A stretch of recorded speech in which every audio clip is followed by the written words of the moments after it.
Probeer eens. Ja, ja. 1, 2, 1, 2, Herman Konings. Ja. A, B, C, maandag, dinsdag. Ja, klopt. Perfect. Thank you. Dank u. Ik mag in het Nederlands verder gaan. Dank u voor de introductie, Ruben. Dank u, myStromer, voor de invitatie. En eens kijken of er iets op het scherm verschijnt, want dan kan ik beter mij richten. Er is nog weinig zichtbaar, maar technologie, het is maandag 29 augustus. Het is nog een beetje vakantie. De technologie heeft blijkbaar ook wat vakantie. Ik kan mezelf al een klein beetje introduceren. Ik ben dus Herman Konings, geboren in 1964 in het mooie Hasselt. Belgisch Hasselt. Ik ben sinds 1992 bezig met psychologie ook professioneel toe te passen. Niet het afwijkend gedrag is het deel van mijn werk, maar het algemeen gedrag van mensen. En wat maakt dat u en ik vandaag andere dingen doen dan gisteren en wat maakt dat we morgen andere dingen zullen doen dan vandaag. En dit ben ik. Ik wou u alleen maar de kunsten van de Photoshop laten zien. Dat werkt altijd ook voor het self-esteem zeer goed. We zitten op 29 augustus 2022. Hè. De kerstkaarten gaan er bij ons volgende week uit, omdat we met de toekomst bezig zijn. Onze klanten verwachten dat we over 2023 al de nodige uitspraken kunnen doen. Wat wij niet doen is aan voorspellingen. Wij voorspellen niet, wij stellen voor. We proberen aan voorstellingen te doen. De voorstelling van verschillende sectoren, ook mobiliteit, is iets wat regelmatig onderwerp van ons werk is. En we proberen een aantal voorstellingen te maken van de toekomst van mobiliteit. En de titel vandaag is niet Back to Basics. Iedereen zegt dat we terug naar de basis moeten gaan, maar Forward to Basics. En dat wordt wel duidelijk naar aanleiding dus van mijn uiteenzetting. Dit zijn 12 zogenaamde beschavingsprocessen. Wat zijn beschavingsprocessen? Beschavingsprocessen zijn megatrends. Beschavingsprocessen zijn doorgaans traag, meanderende, kringelende, kronkelende onderstromen die onder een samenleving of onder de markt die samenleving of die markt op een hoger niveau plaatsen. En dat is menselijk. We hebben nu 400 generaties sinds het begin van de Sumerische beschaving en van het, laten we zeggen, het mens zijn. We zijn al zodanig geëvolueerd en we zien dat bij elke generatie we een stapje hoger komen op de ladder van de beschaving. Over de definitie van beschaving kunnen we nog debatteren. Hè. We hebben ook beschaving van mobiliteit, een paard en kar, dat werd dan een auto. Maar ja, een auto bleek dan ook een massavernietigingswapen. Als je kijkt naar de jaren 72, 73, toen er in België nog 3000 slachtoffers te betreuren waren ten gevolge van automobiliteit, vrachtwagenmobiliteit en dergelijke. Maar de beschaving zit erin dat men steeds heeft nagedacht om ook de auto veiliger te maken. Nu zitten we op 600 dodelijke slachtoffers per jaar, 50 jaar later. Dat is 1/5 en eigenlijk mogen we zeggen 1/10, want we hebben dubbel zoveel auto's en vrachtwagens vergeleken met het begin van de jaren 70. Dus we hebben een 10 keer veiligere auto vandaag dan 10 jaar geleden. Dus dan mag je, dankzij technologie, dankzij sensibilisering, dankzij verstevigd panzerwerk, technieken, veiligheidsgordels, noem het maar op, we hebben een hoger niveau van beschaving. Dit zijn beschavingsprocessen die allemaal op een of andere manier wel beïnvloed zijn. Die hebben een boost gekregen ten gevolge van die hele grote crisis genaamd COVID-19. Nu, vandaag zitten we, wat in Harvard zo mooi gezegd wordt, in een fase van de clusterfuck. Het spijt me dat ik dit woord moet gebruiken, maar Harvard gebruikt het woordje clusterfuck, dan mag ik het ook gebruiken. Waarbij alle crisissen min of meer samenkomen. Een pandemie, natuurrampen, economische terugval, energieproblemen, klimaatproblemen, alles tegelijkertijd. Pandemie is nog niet helemaal weg, er is zelfs nog een apenpokkenpandemie of epidemie gaande. Als je alles samen krijgt, dan krijg je een clusterfuck. En wat zeggen geschiedkundigen, dat wanneer je dit soort van wereldomvattende crisis krijgt, dan zie je ook dat de beschavingsprocessen juist versnellen. Dan gaat het veel beter op een of andere manier met die beschavingsprocessen. Ik heb er een paar voor jullie meegenomen die met mobiliteit te maken hebben. Natuurlijk, de belangrijkste is het beschavingsproces mobiliteit. En ik ga u een aantal cijfers meegeven. We lezen samen af. In 2020 werden in de Europese Unie circa 20 miljoen fietsen verkocht. In 2030 wordt naar verwachting in diezelfde Europese Unie zo'n 30 miljoen fietsen verkocht, waarvan zo'n 17 miljoen e-bikes. Dus binnen dit en 7 jaar gaan we toch met veel meer fietsen te maken krijgen, waarvan de meerderheid van verkochte fietsen e-bikes zullen zijn.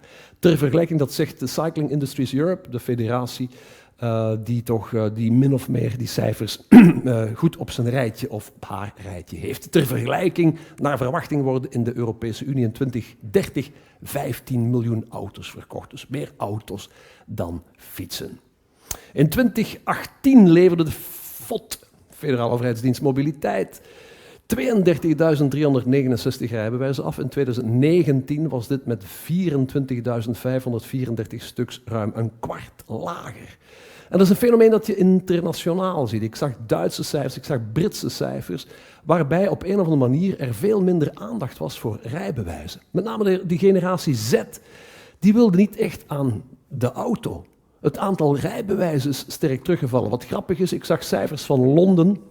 Ik heb niet meegenomen, maar Londen zei van kijk, we zagen ook een daling van het aantal rijbewijzen voor auto's, behalve in 2020, 2021. Toen werden er veel meer rijbewijzen afgeleverd. De gemiddelde leeftijd begon ook opeens naar 30 plus te geraken van diegene die een autorijbewijs is gaan halen. Hoe komt dat? Dat waren aanvankelijk de twintigers die niets van auto's wilden weten. Het waren stedelingen, daar heb je geen auto meer voor nodig. De auto is te duur, de verzekeringen zijn te duur, parkeerplaatsen te duur.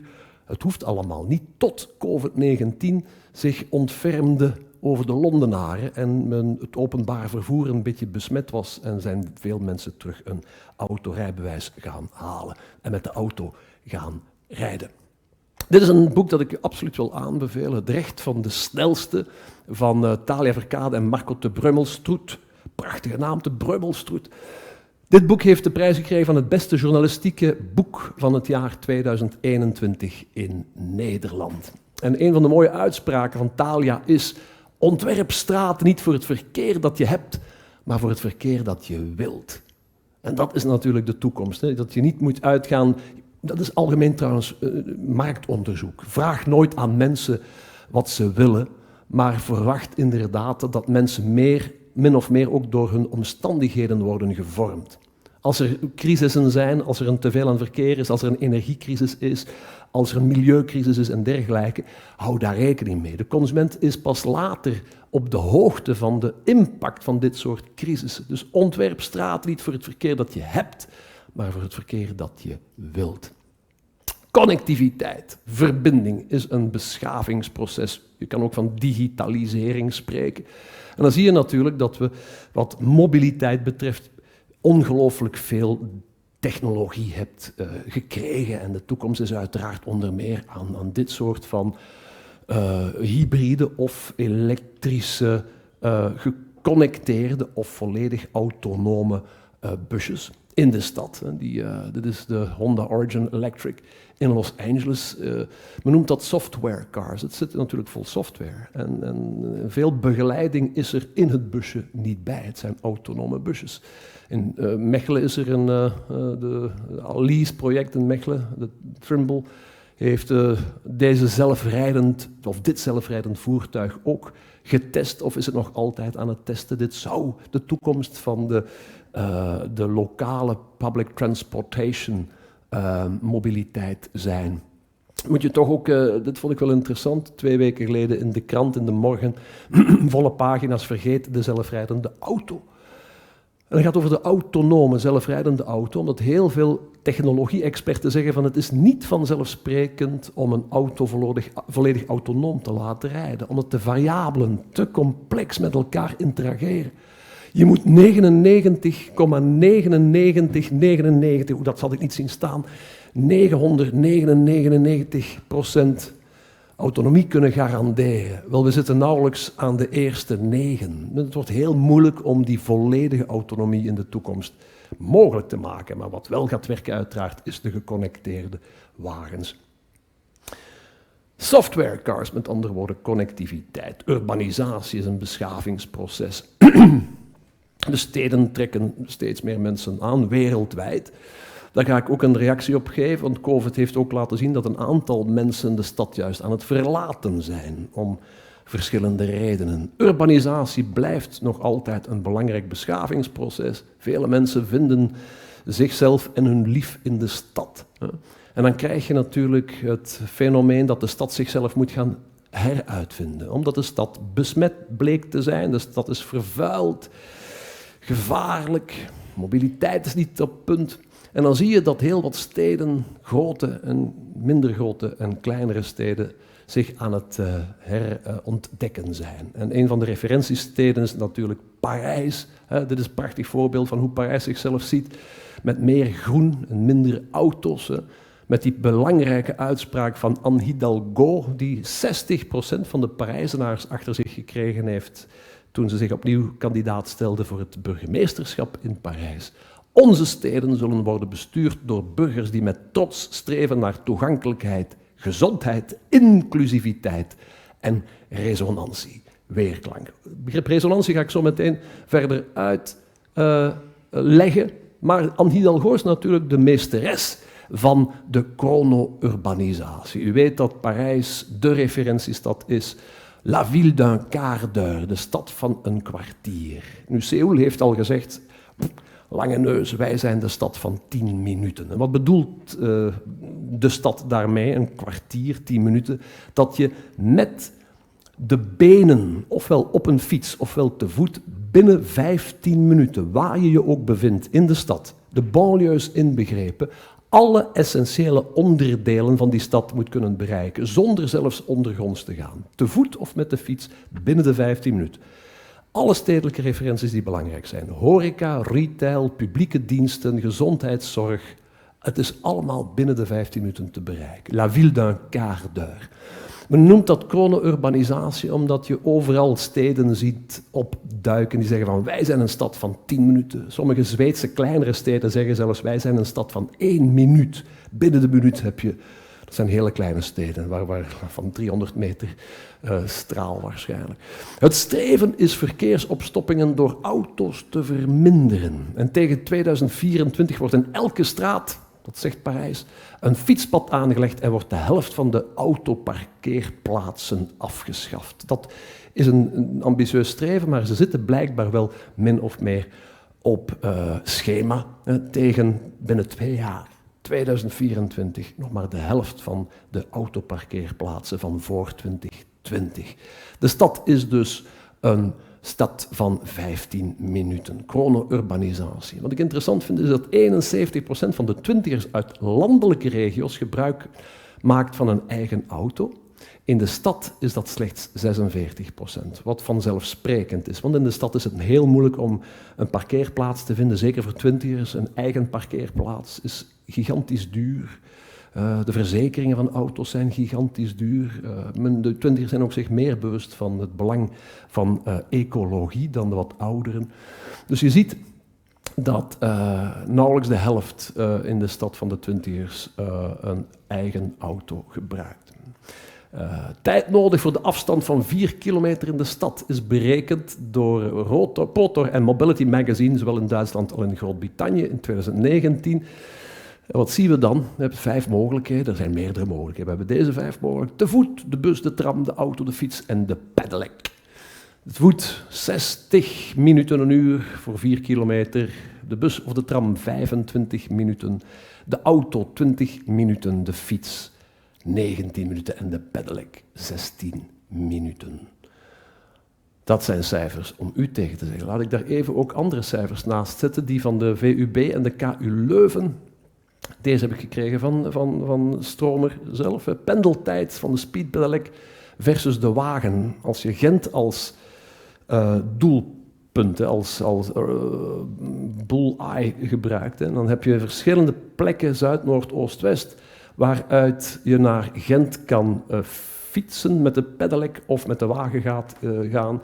En wat je hier ziet is ten voordele van de speedpedelec of de pedelec de tijdwinst. Tot 40% sneller, 17% sneller, 55% sneller dan de wagen. Studie van 2 bevriende universiteiten in 2018. Dat lijkt een eeuwigheid geleden, Maar dat zal vandaag niet anders zijn. Dit is Buenos Aires. Dit is hoe zij de toekomst van hun stad zien. Hè. Vandaag is dat 2 rijrichtingen met auto's en 1 autolaan heen en terug, 1 busstrook heen en terug, nog een autolaan blijkbaar heen.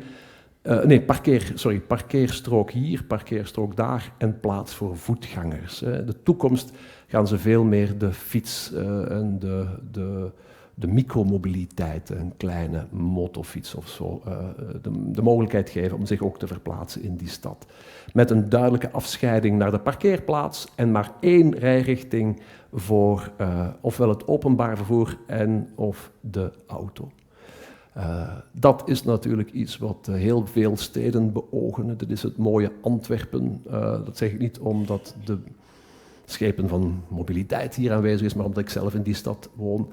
En ik min of meer hier elke dag passeer, niet op deze manier. Dat is nog altijd een beetje wat traditioneler, maar dit zou, ik weet niet wanneer is het, 5 à 10 jaar? 10, laten we 10 jaar, ja. Dan ben ik al lang dood, maar dat zou waarschijnlijk wel de toekomst kunnen zijn. De slachthuissite in Antwerpen, zeer aantrekkelijk, met uiteraard een prachtige fietsbrug. Er is al een mooie fietsbrug op dit ogenblik. Overkapping uiteraard, de Oosterweelverbinding met een zwemvijver. Dit is de toekomst van de stad, waarbij de stad moet gaan nadenken. Hoe gaan wij de toekomst in? Moeten wij een stad zijn met parken? Nee, het zou een park moeten zijn met stedelijke referenties. En dat is een heel andere mentaliteit. Dit is Berlijn. Berlijn heeft nu 9 kilometer fietspad onder de bedding van een metro die op de eerste etage een viaduct is, waarbij tijdens het regenweer men toch 9 kilometer zonder de last van regen kan rijden.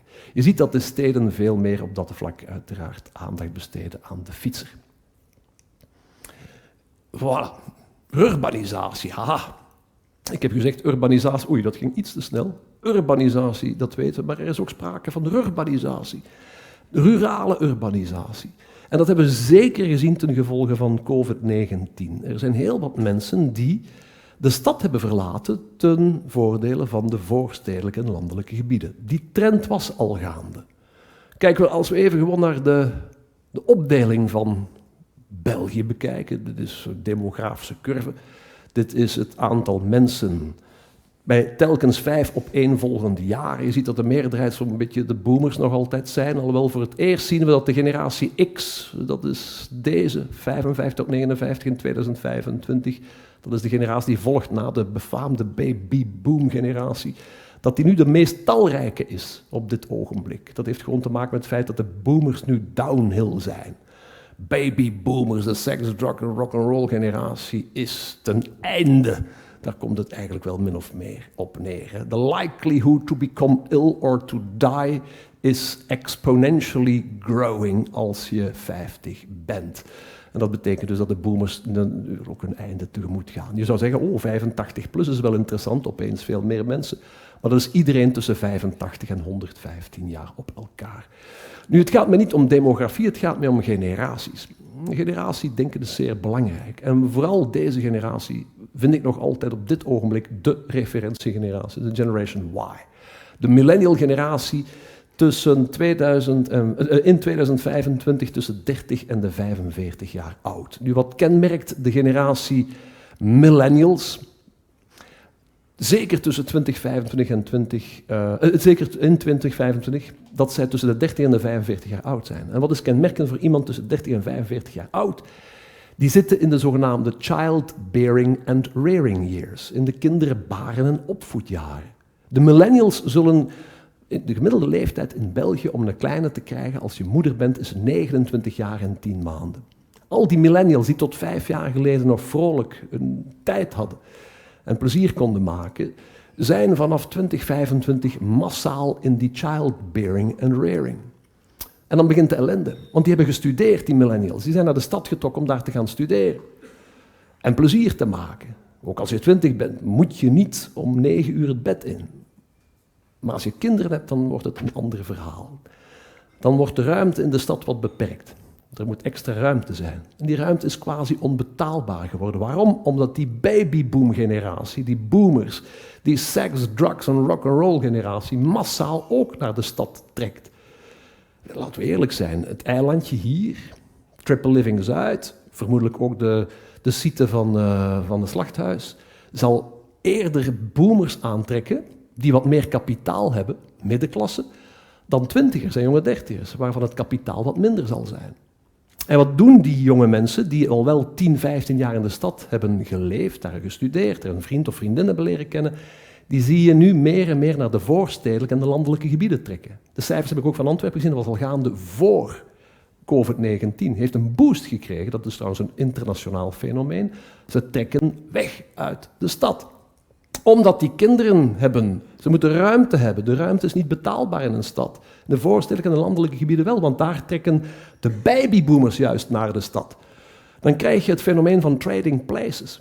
Dan heb je de generatie X met kinderen en de generatie Y, de millennials, die de stad verlaten en ruilen hun plek met de boomers die juist naar de stad trekken. Want die vinden een stad prettig, waar alle mogelijkheden zijn, waar die seks, drugs en rock'n'roll volop te vinden is. En ik zwijg over de drugs, want dat is een gevoelig thema. Trading places. En dan zie je een internationaal fenomeen. Natuurlijk, België is stedelijk. Eigenlijk 92% van België is stedelijk, laten we eerlijk zijn. Maar in de Verenigde Staten heb je bijvoorbeeld dit soort van canneries, waarbij je voor de dertigers laagbouw hebt. Dat zijn nieuwe gemeenten buiten de stad, zonder stedelijke hoogbouw. Mother Nature lives here. In de Verenigde Staten zijn er de laatste 10 jaar 100 van deze agri-hoods, agricultural neighborhoods, gebouwd. Bedoeld voor die dertigers die hoger geschoold zijn, hoger opgeleid zijn, maar niet in de stad kunnen of willen wonen, omwille van te duur, te druk, te gevaarlijk, te beperkt van ruimte, enzovoort en zo verder. En daar hebben ze de mogelijkheid om hun eigen eten, voeding te oogsten. Niet alleen in Amerika, hier heb je Regan Villages in Oosterwolde, Nederland, waar men zo'n agri-hood heeft voor dertigers en jonge veertigers met jonge kinderen, waarbij autoluw er veel meer zuurstof ook te vinden is. Wat je krijgt is natuurlijk dit, landelijke charme met een stedelijke mentaliteit. Stedelijkheid als een mindset maakt zich los van een fysieke plek. Is dat geen mooie definitie? Er ontstaat eigenlijk naar de toekomst toe een progressieve provincie. Want als je die mensen met hun stedelijke mentaliteit, die twintigers, die hier gestudeerd hebben, die 10, 15 jaar in de stad blijven wonen tot ze de stad verlaten, die willen in die landelijke gebieden niet ruraal zich gaan gedragen, die willen zich stedelijk blijven gedragen. Je ziet dat ook. Je ziet ook buiten de stad dat er foodtrucks zijn en tattoo-shops en hipsterenbars. Wel, het is die mentaliteit die je steeds meer ook buiten de stad gaan vinden. Op die manier krijg je een soort van progressieve provincie, waarbij je overal in de provincie stedelijke referenties krijgt. Maar dat betekent natuurlijk dat in zaken mobiliteit dat er moet nagedacht worden. Connecting the countryside. Veel meer mensen die natuurlijk in de stad werken, hoger geschoold zijn, maar in de landelijke gebieden wonen.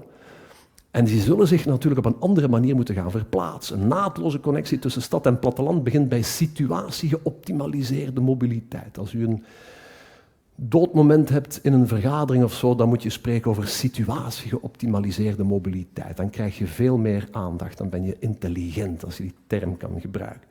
Op elke plaats, op elk moment over meerdere mobiliteitsoplossingen kunnen beschikken. Die interface design, mobility as a service. Ik had het er juist nog met Koen over. Zeer belangrijk uiteraard. Ik hoop dat je eens gaat bevestigen wat Antwerpen heeft gedaan met die app. Want daar was ik zelfs van geschrokken. Dan ga je zelfs wellicht toch in het panelgesprek bespreken. Tot zover een beetje een sneak preview. Connecting the countryside. Een derde van de mensen in landelijke regio's rijdt minstens 15.000 kilometer auto per jaar. De helft van de stedelingen rijdt hooguit 5.000 kilometer per jaar. In de stad doe je dat niet met de auto, maar als je van buiten de stad naar de stad wilt gaan, dan is de auto een optie. Of het publieke transport. Maar meer en meer uiteraard de fiets, want de auto is niet vanzelfsprekend. De wegen zijn verzadigd. Moet je toch meer gaan nadenken over hoe die countryside met de stad gaan verbinden. Overstappen van auto op fiets vermindert de vervuiling door stikstof met 65%, zegt de Dutch Cycling Embassy.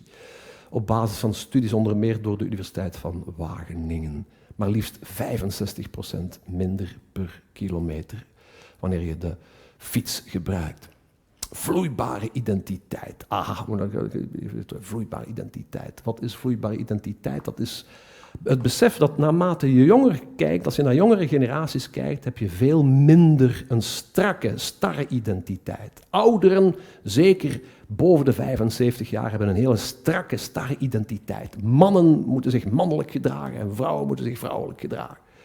Vrouwen mogen aan honing likken, maar mannen moeten op bijen kauwen. Dat is het idee een klein beetje van de strakke identiteit. Maar naarmate je jonger gaat, heb je een veel bredere definitie van identiteit. Je ziet dat jonge mensen een register opentrekken, een repertoire hebben van identiteiten. En daarin zit ook onder meer dat LGBTQIAPS+ denken. Lesbians, gays, bisexuals, transgenders, kinks, queers, interseksuelen, asexuelen, sapioseksuelen en panseksuelen.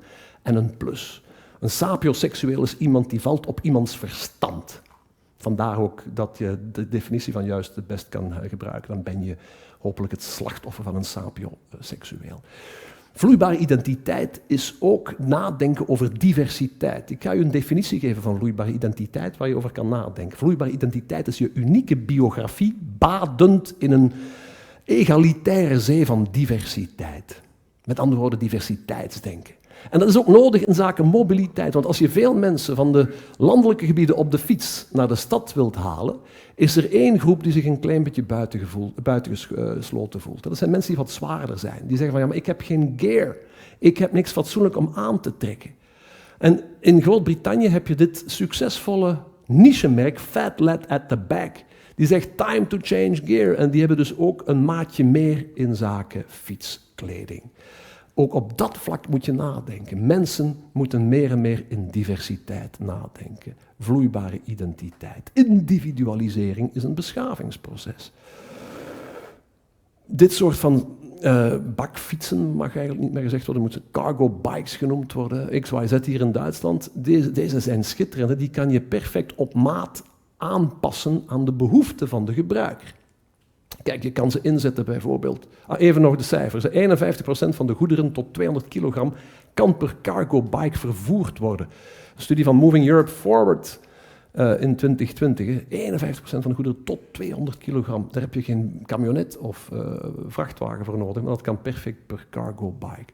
En zoals die XYZ... ik ben iets te snel. We gaan even naar de aantal verkochte cargo bikes bekijken in steden, verschillende steden in Noord-Europa. 2016, 2019, 2020.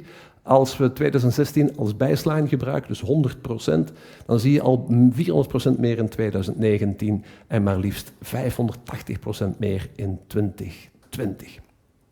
Nu ook de voorbeelden laten zien wat je kan doen. Bespoke biking, ook wel genaamd, met die XYZ-cargo's. Je kan het bijvoorbeeld hier Dit is een micro-foodtruck, daar kan je een foodtruckje van maken. Dat kan je zelf volledig organiseren. Of je kan er een echte cargo bike van maken om pakketjes rond te brengen. De cargo bikes. Kennis. Meten. Dat heeft niks met u te maken, het is gewoon met knowledge te maken. Niet dat u geen knowledge heeft, maar ik wil even duidelijkheid te maken. Kennis is belangrijk. En meer heb je natuurlijk de technologie die ons van informatie voorziet. Dit soort van toepassen, Vivacity Labs, die in verschillende steden met artificiële intelligentie perfect kan inschatten hoeveel gebruikers van de weg er zijn. De pedestrians, de cyclists, de kleine auto's, de grote auto's, de camionetten, noem het maar op. Als je dat soort van informatie 100% van de dag, dus 24 uur op 24 uur kan gebruiken en inzetten, dan heb je veel meer controle uiteraard op de wegen in steden of gemeenten. De workshift, de werkwijziging, is een belangrijke een belangrijk beschavingsproces. Ik verwijs graag naar een studie die we gedaan hebben samen met Balwaze, met B-Tonic, dat is de gezondheidsafdeling van Balwaze, Wellbeing Connectivity 2022, eind vorig jaar. We hebben wat vragen gesteld aan mensen en ik wil dit toch even meegeven. In welke van de onderstaande stellingen kan u zich het beste vinden? Werd gevraagd aan 1000 mensen. op het einde, nota bene, van de COVID-crisis. Ik zou graag deelnemen aan gezondheids- en welzijnsinitiatief op het werk, ook als er geen rechtstreekse collega's zich hiervoor zou opgeven. Of ik zou graag deelnemen. Maar alleen als ook één of enkele collega's hieraan zouden deelnemen. Of ik zou hieraan niet deelnemen. Gezondheids- en welzijnsinitiatieven horen niet op het werk, maar in privékring thuis. En dit is de reactie van een doorsnede van 1000 office workers in België, waarbij meer dan 3/4, bijna 80% zegt van ik zou graag deelnemen aan gezondheids- en welzijnsinitiatieven op het werk. En dan voel je mij al aankomen. Daarin zit natuurlijk ook de fietsmobiliteit van en naar het werk, omdat dat een onderdeel is van zowel mentale als fysieke, of van zowel fysieke als mentale gezondheid uiteraard. Dat blijkt uit alle studies. Fietsen is zeer goed voor de mentale en de lichamelijke gezondheid. 45-plussers liever, 1 op 3, hebben beduidend meer twijfels bij well-being initiatieven op het werk dan jongeren. Met andere woorden, jongeren zijn de grote vragende partij voor meer gezondheids- en well-being initiatieven die door de werkgever worden aangebracht. Een andere vraag, als u terugdenkt en vergelijkt met uw ervaringen van voor de lockdowns, welke handelingen doet u nu, november 2021, op het werk bij uw werkgever? Dus op locatie, niet thuis. En in de spontane antwoorden in de top 5 op de eerste plaats meer bewegen. 22% zei ik beweeg meer. Tweede plaats, meer oog voor mijn mentale gezondheid, 21,4%. Op de derde plaats, gezonder eten, 19,6%. Op de vierde plaats, meer stilte opzoeken, silence. En tenslotte op 5, vaker de benen strekken. Wel, gooi die in een shaker en dan kom je ook weer aan benenmobiliteit uit. Laten we eerlijk zijn. Gezondheid. Laten we bij gezondheid blijven. Gezonde mobiliteit bestaat uit 3 aspecten. Ten eerste de groene druk. De druk om ecologisch en duurzaam te handelen blijft toenemen. De road diet. De heruitvinding van steden verandert autowegen in gezonde openbare ruimte met een prominente rol voor voetgangers, fietsers en het openbaar vervoer. En 3, de velorussie. Daar is over nagedacht, dat is niet mijn term.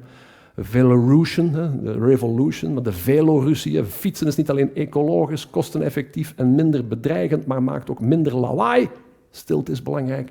En biedt een significant, zowel lichamelijk als mentaal gezondheidsrendement.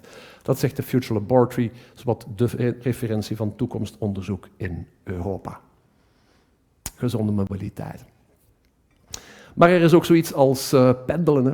En wat zeggen heel wat organisaties? Pendelen, dat maakt je ziek. Hè. Medische studies tonen 25% minder ziektedagen aan voor mensen die naar het werk fietsen. Dus dan zie je meteen dat als je naar het werk gaat met de auto of niet met de fiets, dat er meer ziektedagen te bespeuren vallen. Dit zegt het Umweltbundesamt, FOD Gezondheid van Duitsland.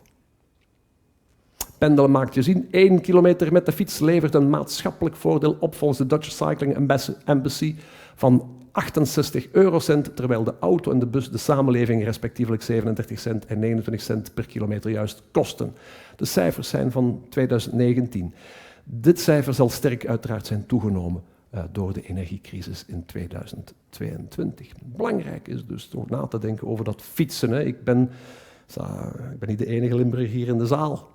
Een trotse verwijzer naar Limburg. Fietsen door de bomen. Prachtig initiatief in Lommel van de provincie Limburg. Of anders in Bokrijk, waar je fietsen door het water kan. En binnenkort kan je zelfs fietsen onder de grond. En dan zal Antwerpen zeggen, maar dat kunnen ze bij ons al jaren onder de Schelde. Maar toch, het is een kwestie van PR en marketing. Er komt heel veel volk op af. En wat zo belangrijk is, is het besef dat als je dit doet, dat je de natuur als een soft sensation gaat beleven. Het is daarom dat het belangrijk is dat er heel veel natuurlijke referenties moeten zijn in de stad.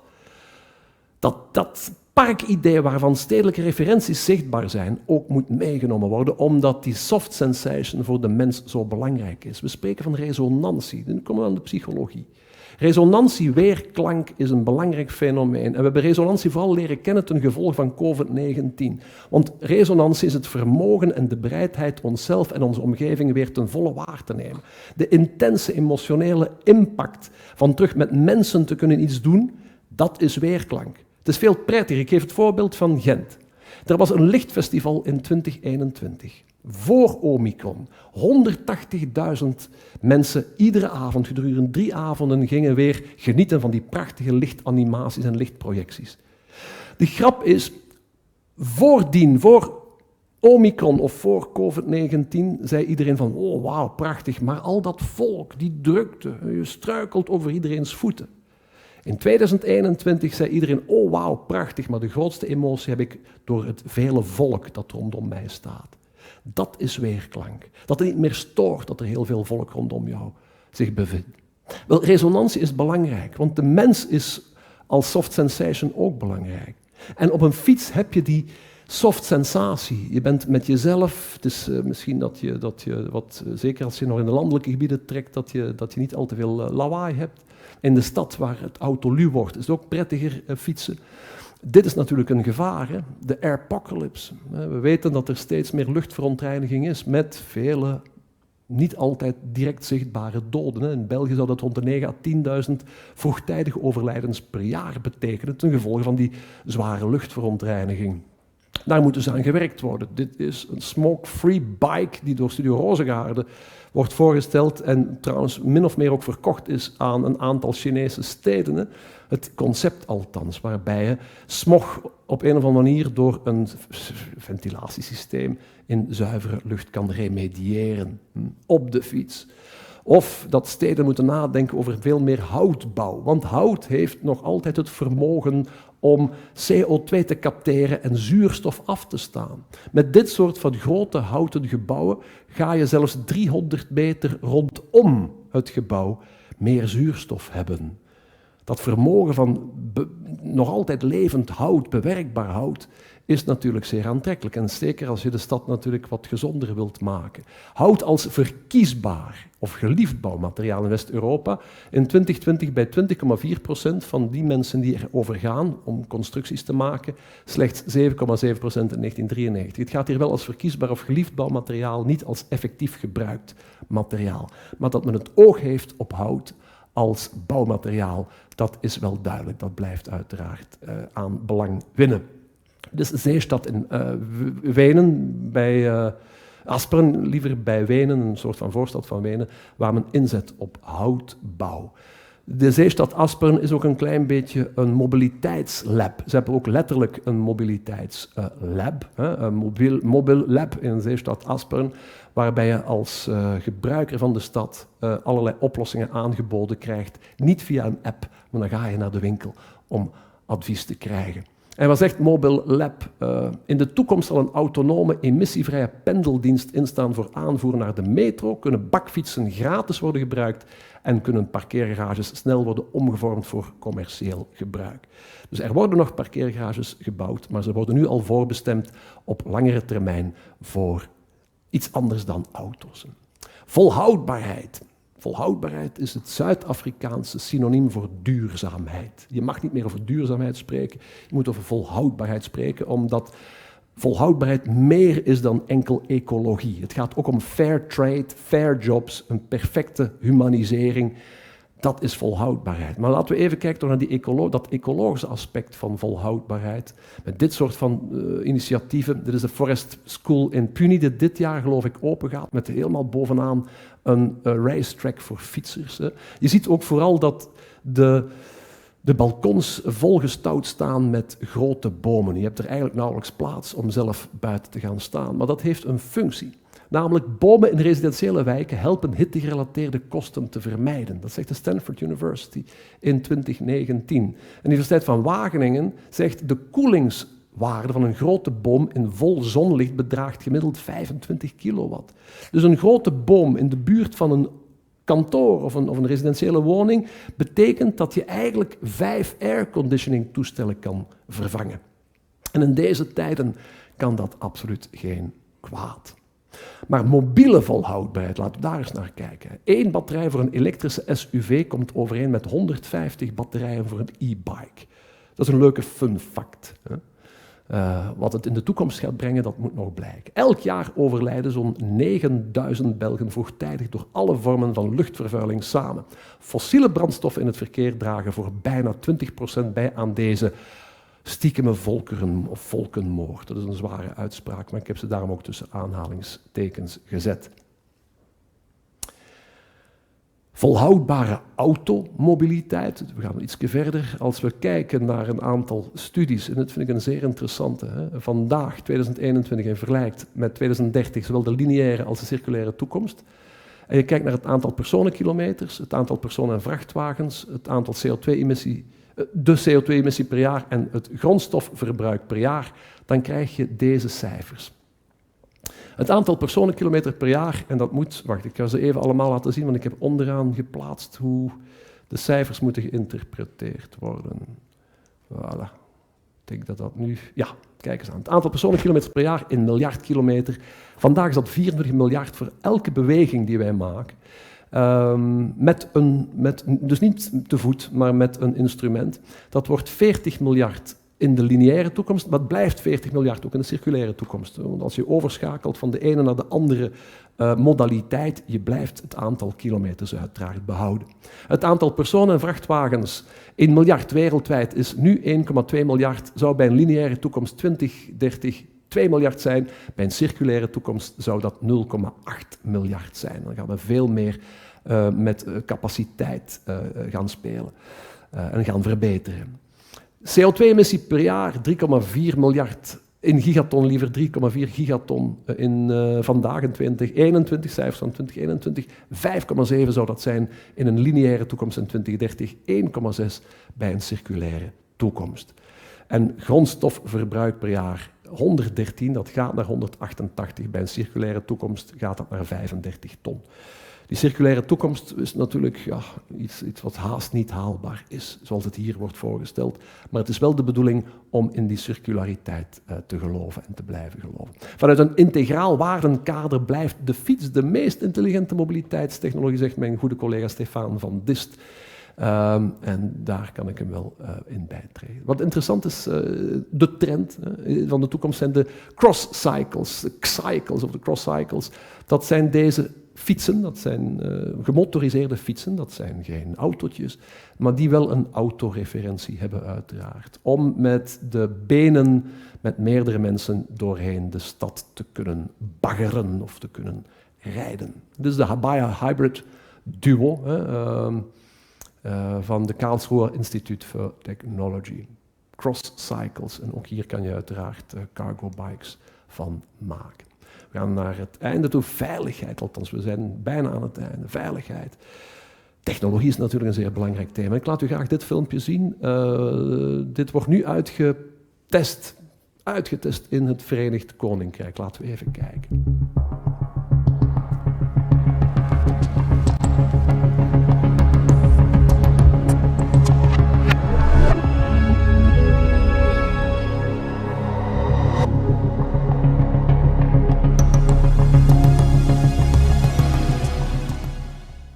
Mooi, hè? Waarbij je dus het dek gaat op een of andere manier als een projectiesysteem gebruiken om iedereen snel tot het besef te laten komen dat er moet geremd worden, bijvoorbeeld. Dat soort van reactievermogen kan je perfect door technologie wel gebruiken, maar het lijkt mij een zeer onbetaalbaar fenomeen natuurlijk, dat spreekt voor zich. Maar het is een interessant en boeiend gegeven om die veiligheid te verhogen. Flat aging, we houden er ook nog eventjes mee bijna eindigen. Flat aging, wat is flat aging? Dat is flattening the age curve. Je ziet het een klein beetje aan het embleempje. Je wordt geboren, ben je 0 jaar, dan gaat die leeftijdscurve omhoog en eenmaal 50 blijf je 50. Dan doen we aan flattening the age curve. Niemand boven de 50 wil 60, 70, 80 worden.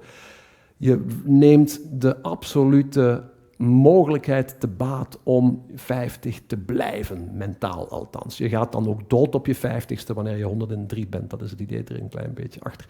Wat ik al langer zeg, 50ers, 60ers, 70ers van vandaag, de naoorlogsgeneratie, dat zijn mensen die jong willen sterven, maar zo laat mogelijk. Dat is wat je hier ook ziet. Flattening the age curve.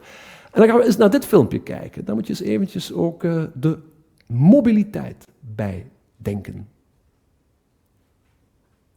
Komt u maar. Ja, dat ging snel. We gaan opnieuw proberen. Technologie.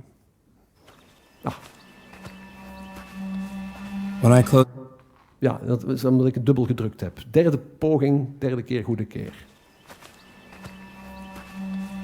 When I close my eyes, I see the trail, and I'm done wishing I was back out there. Done thinking those days are behind me. I needed a shift, and that shift was seismic. A fusion of apparel and robotics. A drive to get up and out there. The confidence to stand tall. And the energy to keep going. My feet are back on the trail, carrying me onward to what I love. Finding that perfect shot. That feeling, that's seismic. Het is fantastisch natuurlijk. Dit is een exoskeleton, een flexibel exoskeleton die je rond je waist kan plaatsen. Als je 60, 70 bent, dan heb je behoorlijk lage rugpijnen. Dat is moeilijk om op te staan. Het is moeilijk bijvoorbeeld om over de stang van een fiets te geraken. Misschien moeilijk om in een lage positie in een auto te gaan zitten. Dus mobiliteit is absoluut afhankelijk van dit soort van toepassingen. Want mensen, zeker boomers, willen niet laten zien dat ze achter een rollator willen aanlopen of met een stick moeten gaan lopen. Als je 70, 80 bent en je bent nog in fantastische shape, dan wil je nog altijd die fiets opspringen. Wel, met dit soort van exoskeletons kan het ook. Word je gestimuleerd. Het is echt een exoskelet dat met elektrische impulsen ervoor zorgt dat je vlotjes over de hindernissen heen kan stappen. Voilà, dit waren de beschavingsprocessen gekoppeld aan mobiliteit en alles wat ermee verband houdt. Een smart city, wou ik nog even meegeven, is finaal een uitspraak van Saskia Sassen. Belangrijke, die heb ik blijkbaar, Saskia Sassen is gaan lopen. Kijk, ja, forward krijg ik meteen de laatste slide en ik kan daar niks aan doen. Ik ga toch even terug, forward to basics. Ik ga toch nog eens eventjes, ik ga toch even terug. Voilà, forward to, voilà. Een smart city is finaal een uitspraak van Saskia Sassen. Dat is een Amerikaans-Nederlandse sociologe, een van de meest invloedrijke sociologen op dit ogenblik. Ze zegt een smart city, iedereen denkt dan meteen aan technologie, is finaal een functionerende locatie, niet door meer technologie aan te wenden, maar door netwerken van gemeenschappen ook analoog met elkaar te laten communiceren. En dan gaat het niet over buurtwerken en spreken met elkaar, dan gaat het ook over analoge mobiliteit uiteraard. Als u begrijpt wat ik bedoel. Dat maakt van een stad een smart city. En dan kan ik u, Saskia Sassen, voilà, van de Verenigde Staten. En dan kan ik u uiteindelijk terugnemen naar het begin van de uiteenzetting, naar die prachtige uitspraak forward to basics. Forward betekent dat je altijd gebruik moet maken met wetenschappelijke inzichten. Innovatie is niet alleen technologie, is ook creativiteit, is analoog durven denken. En dat is waar forward to basics om gaat. De basis blijft nog altijd ons menselijk brein. Slimme toepassingen zijn niet alleen afhankelijk van algoritmen of robotica, maar ook gewoon eventjes brainstormen met elkaar.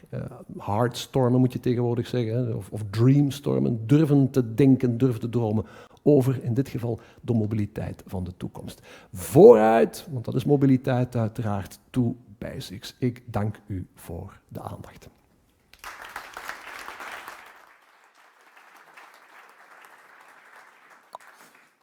Thanks, Herman. Always pleasure to listen to your presentation.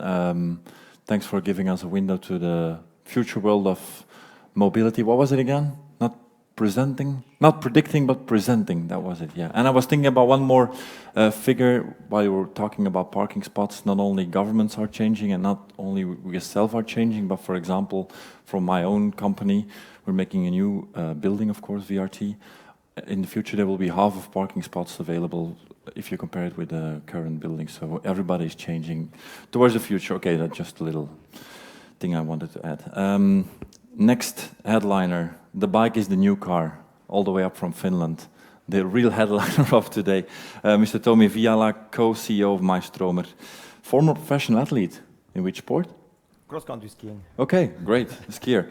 Book author, fascinated by mobility, and so, as I said, the co-CEO of myStromer. Word is up to you. Thank you.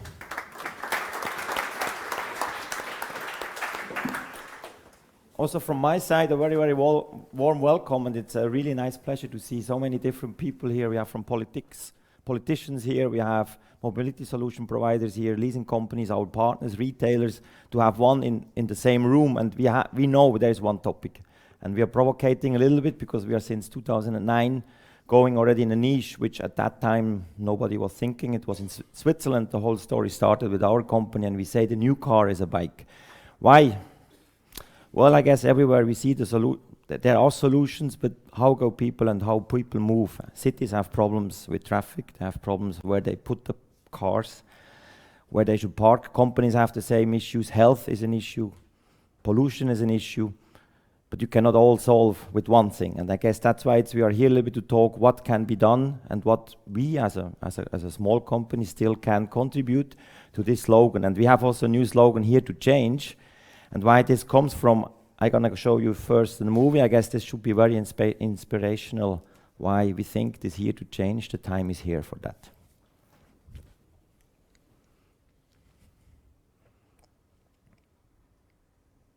It should have sound.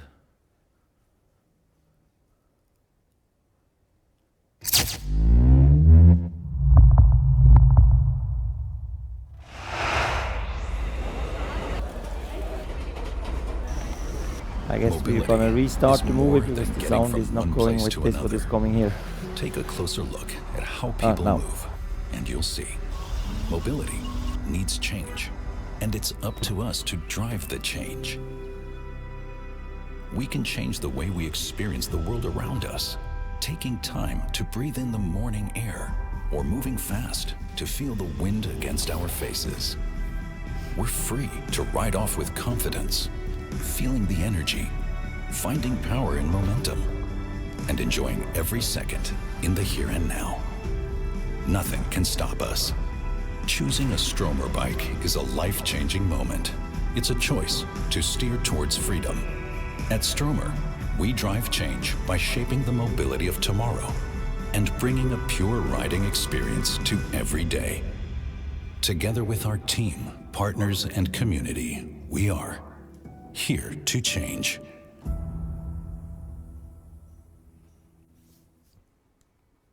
Yeah, here to change. We did this movie not based because we had a good marketing agency and they put some words together and say, let's see if it's going to fit to our brand.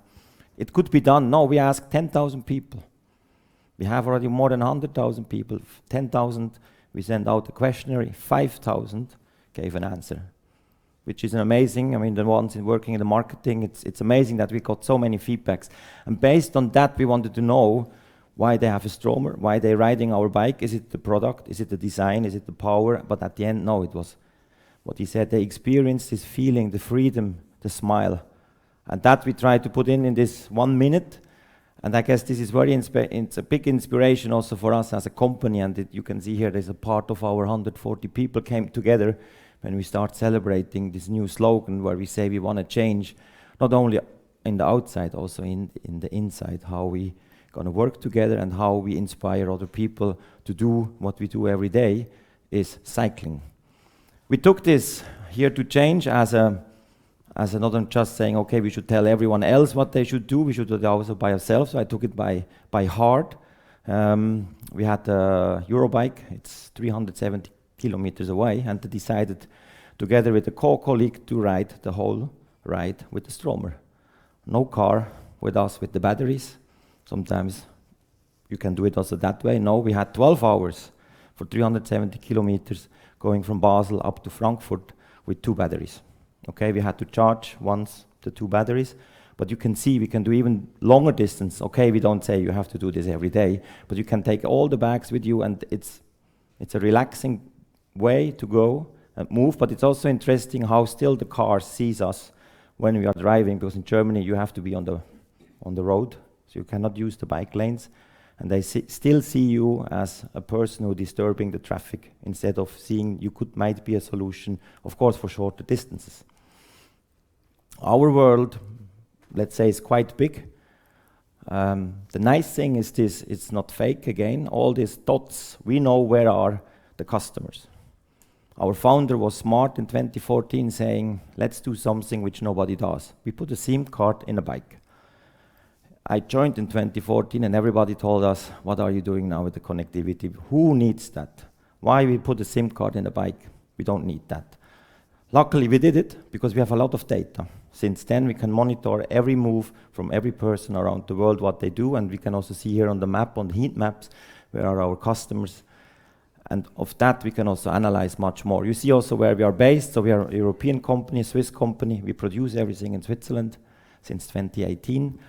We have an office for the European markets in Netherlands and also in the US, because we still believe also USA, which is a pure car country, that there also will be a change coming in the near future, especially in the big cities, how they want to move. So we have already more than 100,000 customers where we get the data.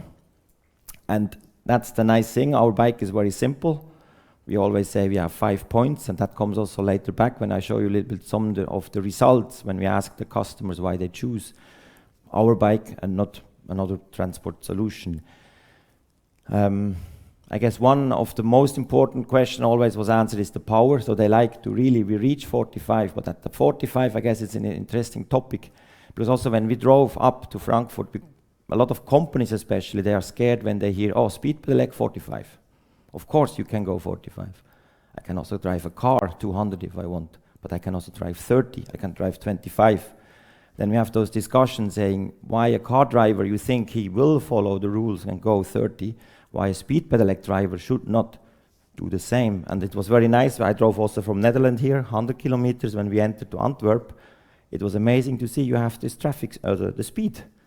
There is 25. So let's there see what can be solutions to monitor as well the speed on the bike lanes.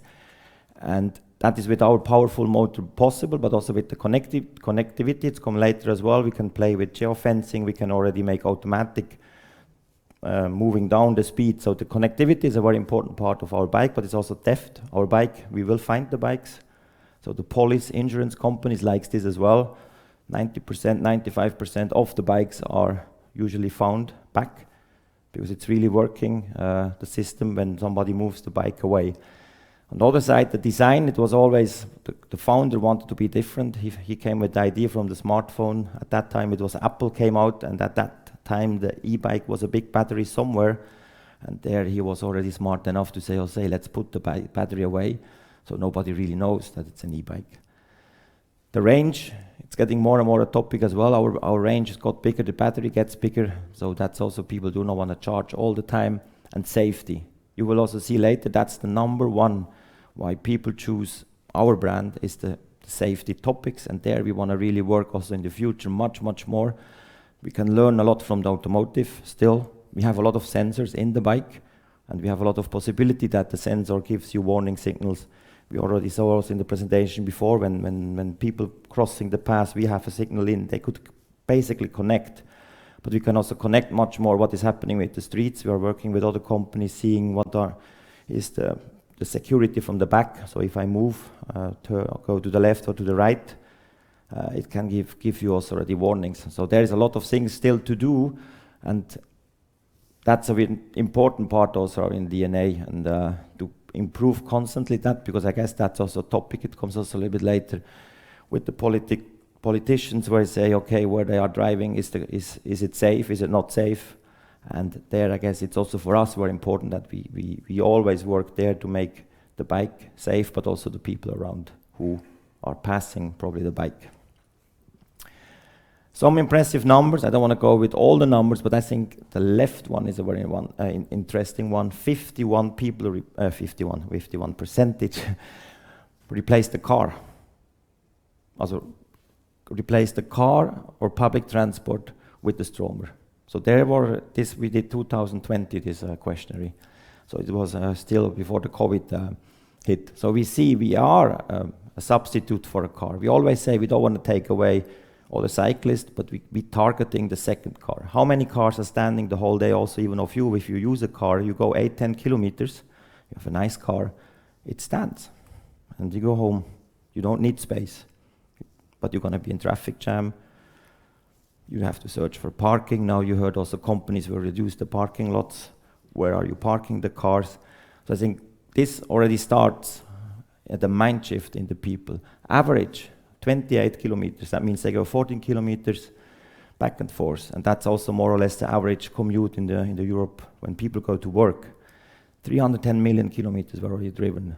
And 87% of the people now from our brand are using the bike as a commuter, and 60% all year. So the weather is also not really a topic. How many really bad days we have nowadays? We have more in the south, Switzerland, we have sometimes still snow, but even there we have winter tires and the roads are in a good condition. And we know also as well, we heard the ecological part, environment.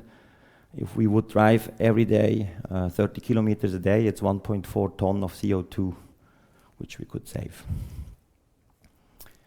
Now some insights. Like we said, we get a lot of insights from the people who are driving the bike. I already mentioned the 27.4 kilometers average, but we see that the Belgian people are even going 32 kilometers. So we saw already the map. We have also you have the infrastructure. If the infrastructure in place, people are already starting also move longer distances from A to B. The interesting thing is also 5 days a day. So we are not a weekend bicycle, so we are not for fun. There are people that are using for fun, but the most of people, they really want to use it 4 or 5 days. Now even with the home office rules, they can go to work, so they even less need basically a second car. So they could replace it. Okay, they can still use the public transportation, but the ones who ever sit once on a bike, you get just addicted. You don't want to use the public transportation because it's nice. Even me, for after 8 years, I still like every day like my first day, and I have my smile on it. And we clearly see the speed pedelec is a commuter. It's 87% of people are using it for commute. The other interesting numbers are also in Belgium, it's much higher than in Europe. We have 3,500 in average. In Belgium, it's 5,000. Okay, you have also fantastic fiscal support. We're going to have probably this topic also a little bit here. I heard certain work groups are allowed, certain not. I guess that's probably also a little bit topic then to talk up here. But of course, it shows that the fiscal support plus the infrastructure motivates the people to do a change, and do 5,000 kilometers a year in average is good. But you see, even we have people, 4%, they did more than 10,000. So that's quite an amazing effort. We have people, they commute 80 kilometers a day, 3 times a week. And the most, they use it every 60%, several times a week. And the seasonality, I said, 60% are, and that's why it's getting also, again, interesting subscription. We are working with different partners and different countries, which we say, let's create new models. Not everybody want to own anymore. And we had an interesting talk with a huge car distributor in Switzerland, but also here in Belgium, we have those talks. The subscription, you say, okay, I have a car and a bike. So I choose 6 months a bike. In the wintertime, I have a car, but I do not own it. But of all these things, we need to create first, of course, but the people needs change. And the younger generation anyway are looking for other possibilities, how their mobility package does look. And also companies can start having 6-wheel we call it 6-wheel packages.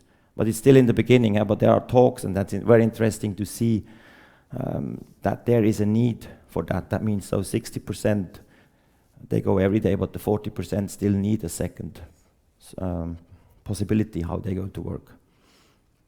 And here that slide you saw already before, so if 33% they replaced the car, and then 27% came from a bicycle. They probably realized if they go by bicycle they sweat, it's not fun, or the distance is too long, so they changed to a speed pedelec. Or they came from another brand because they realized with our brand you can reach 45. That's luckily the other competition is not there yet. They stop at 41, 42, but this 3 kilometers per hour is an important speed difference. That's why our brand is quite popular for that, because they want to really reach, and they're disappointed if they don't reach the 45 outside on the speed lanes when you have really way to go, and they don't, and it's frustrating if you have another brand and you get passed from a bike from us. That's also interesting, funding. So still the most people buy. So that is now from our customers. We know we get also from Traxio the fantastic numbers. We know it's around 50% now in Belgium. Here it was 17% leasing, but that is probably people bought it before they had an option to buy to lease the bikes. But finance still the most people buy, but we see there's a big need if we want to reach a wider group to afford a mobility option. They don't want to own it, that we have also need to have the financial options, which also some of our here and the Belgium are far ahead, even in Switzerland, which was the first, let's say, speed pedelec country in the world. Financial products are just coming now, but there is also a need for that. So hopefully we can also see here that we get these tools ready, and also then it's linked again with fiscal support, which can also help to increase more people using the speed pedelec instead of a car. That was the feature I said before, why they choose a speed pedelec or us. I mean, I guess that's probably not only our brand, this is always why they make the decision, but the number one of all the customer they choose, it's the safety. They choose Stromer because of the safety. They feel when they drive the 45 safe, or also the way how it brakes. We have ABS, we were the first one who integrated the ABS, which is really working, but they need good tires, and the light system is also very important. And then second is the speed already. That is what I mentioned. We really reached the 45. That's the advantage to have a rear hub system and not a mid hub, the motors which the other brands usually use. And then the range.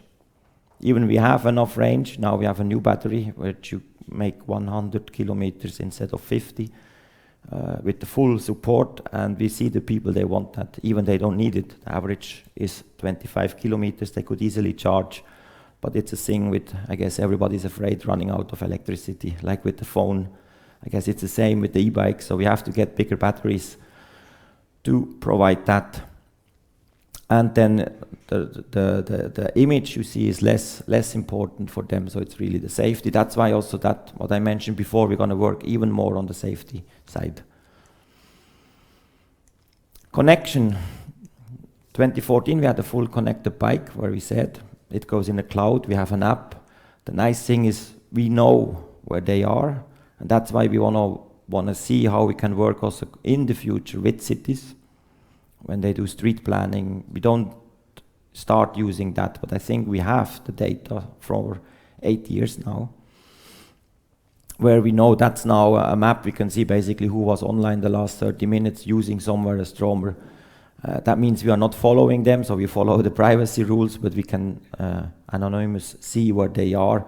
So if cities are planning their speed highways, for example, we could actually share how people nowadays goes from outside or inside in the city. And we see the hotspots are, again, Switzerland and Netherlands and Belgium and Germany, which is a big country.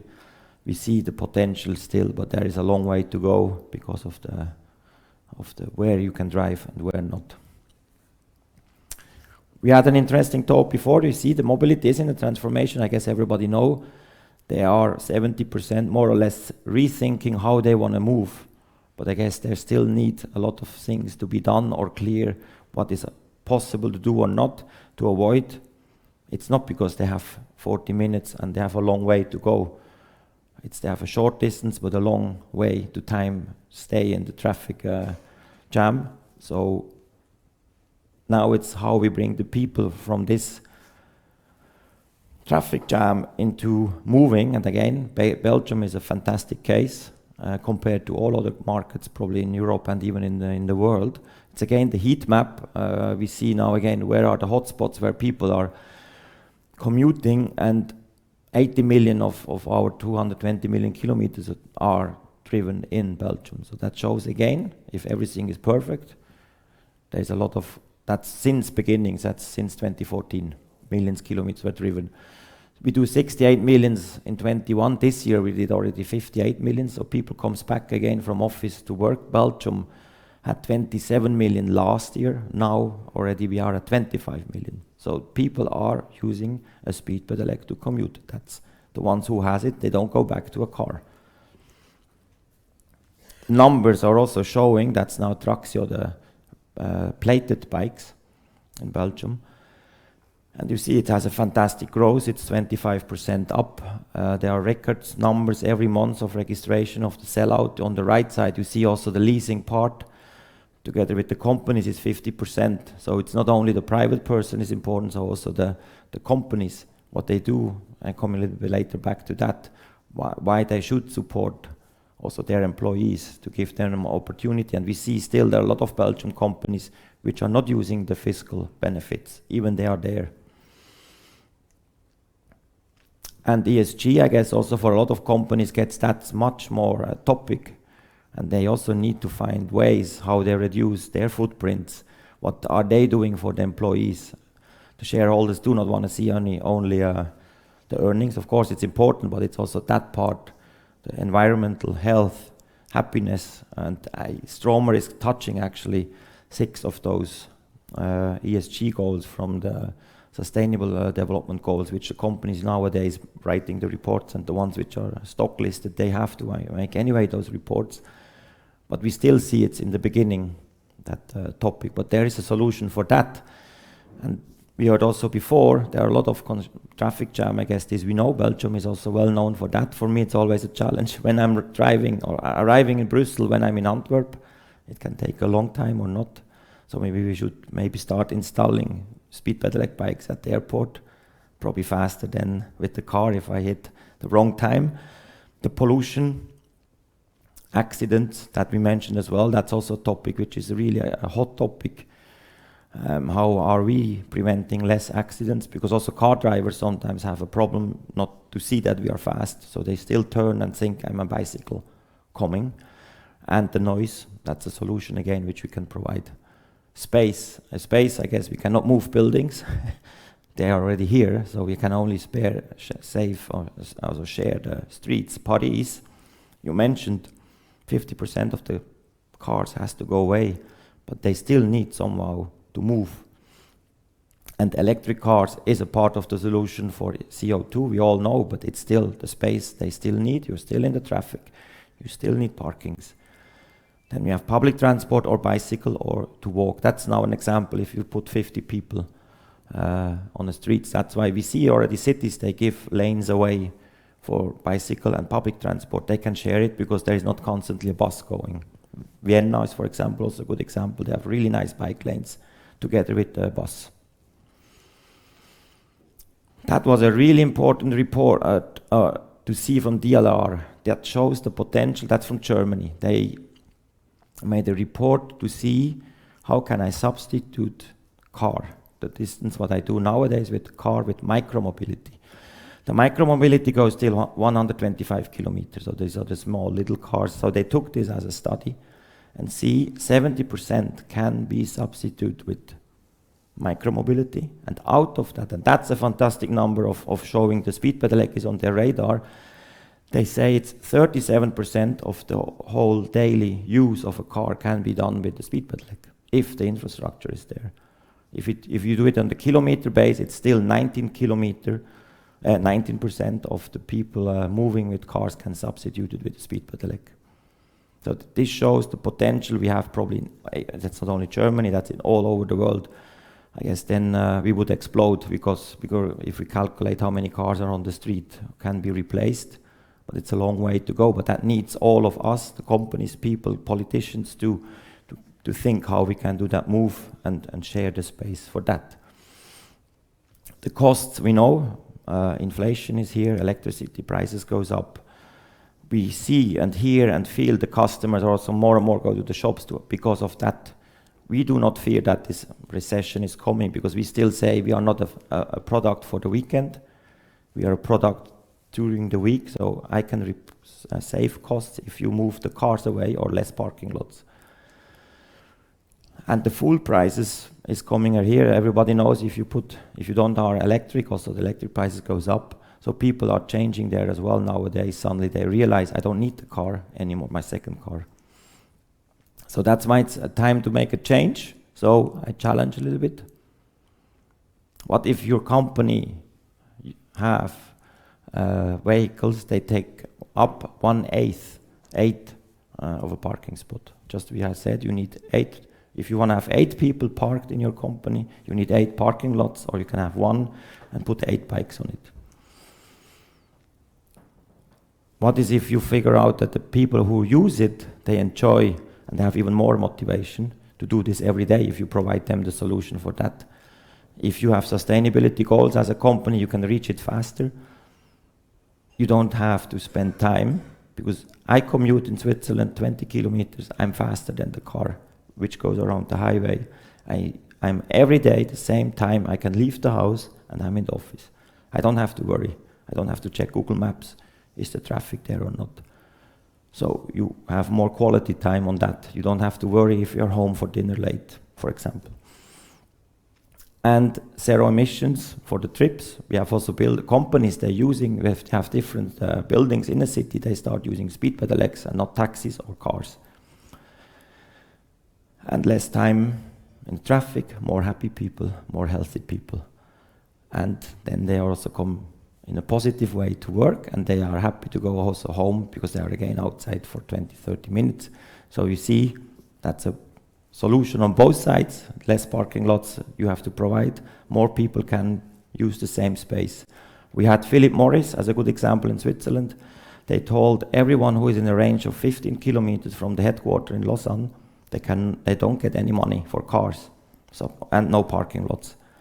They gave everyone the chance to have a speed pedelec or a public transport ticket, and they moved all the cars out of their parking lots and put charging stations for 100 Stromers.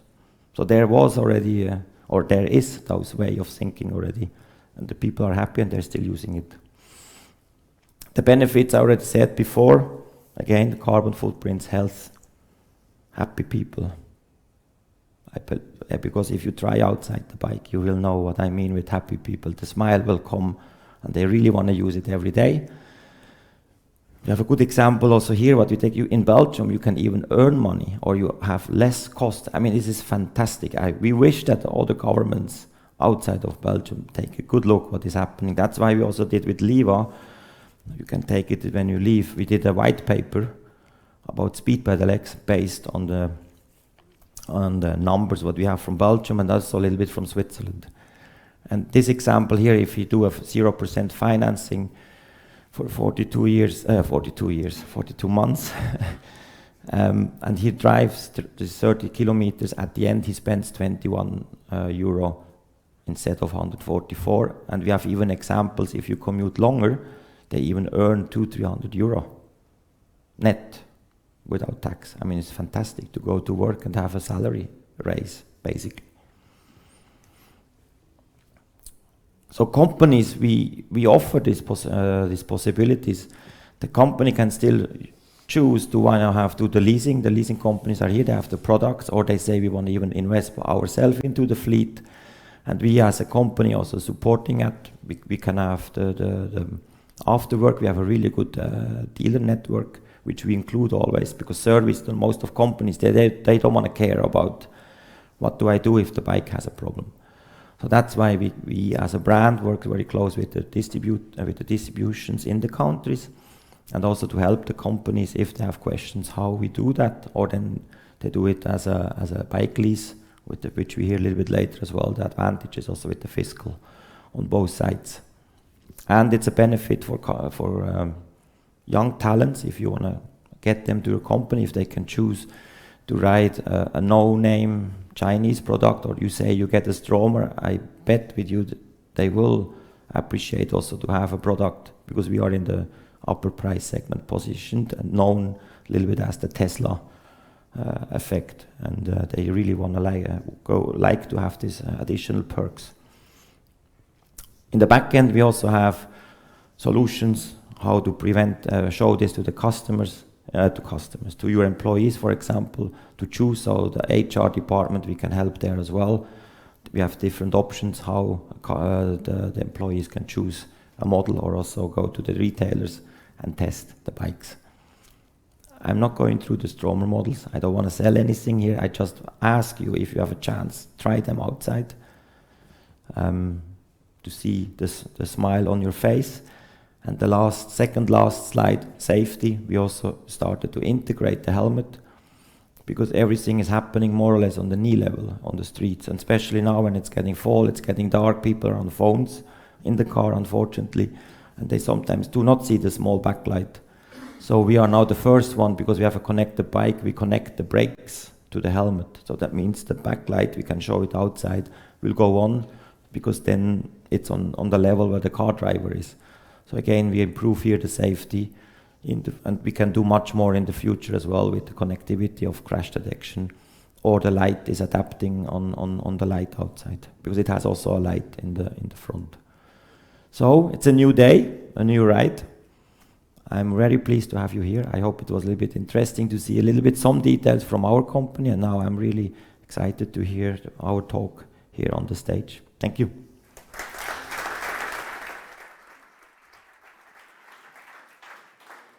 Yeah, thank you very much, and very happy that we're market leader again, if it comes to bikes in Flanders. And I can confirm, you were talking about bad weather days, and that it's the amount of bad weather days every year is not so high. Well, we have in Flanders a very, very known person. We all know Frank de Bozere, the weatherman. He's our national weatherman, and he does this already for 20 years, goes with the bike to his work every day. And he always tells me that there are no more than 10 to 15% of rain days per year, so you can avoid it easily. Okay, panel discussion, that was again a detail. We have a few persons that I would like to invite, of course. First of all, the Deputy Major of Mobility here right in front of me, Mr. Koen Kennis from the city of Antwerp, and also Chairman of the Transportation Region Antwerp. Very warm welcome. You can have a seat over here, of course. We have Brecht Mangelschots working as a Senior Reward Consultant at SD Worx. SD Worx, probably you already heard of that company, is the biggest European HR service provider. Brecht works as a reward consultant. Maybe you can add some more words about that. Brecht, have a seat. Thank you very much. Jean-Marc Ponteville, he's the President Public Relations at D'Ieteren, which is, of course, a very known company. D'Ieteren, a major mobility player in Belgium, and already for more than 200 years, importing all the Volkswagen brands, group brands, and that I didn't know, but already started up to introduce the company to the bike also, yeah, since a few years. Okay, very interesting. Have a seat. They have a new brand, Lucien. Maybe Jean-Marc can add a few more words on that. And then Herman I already introduced, and Tomi, or Mr. Viiala, excuse me, Tomi, I already introduced. Have a seat. I will, yes, put myself over here. Jean-Marc, what about Lucien? Well, what is that exactly, Lucien? Because I shortly mentioned it.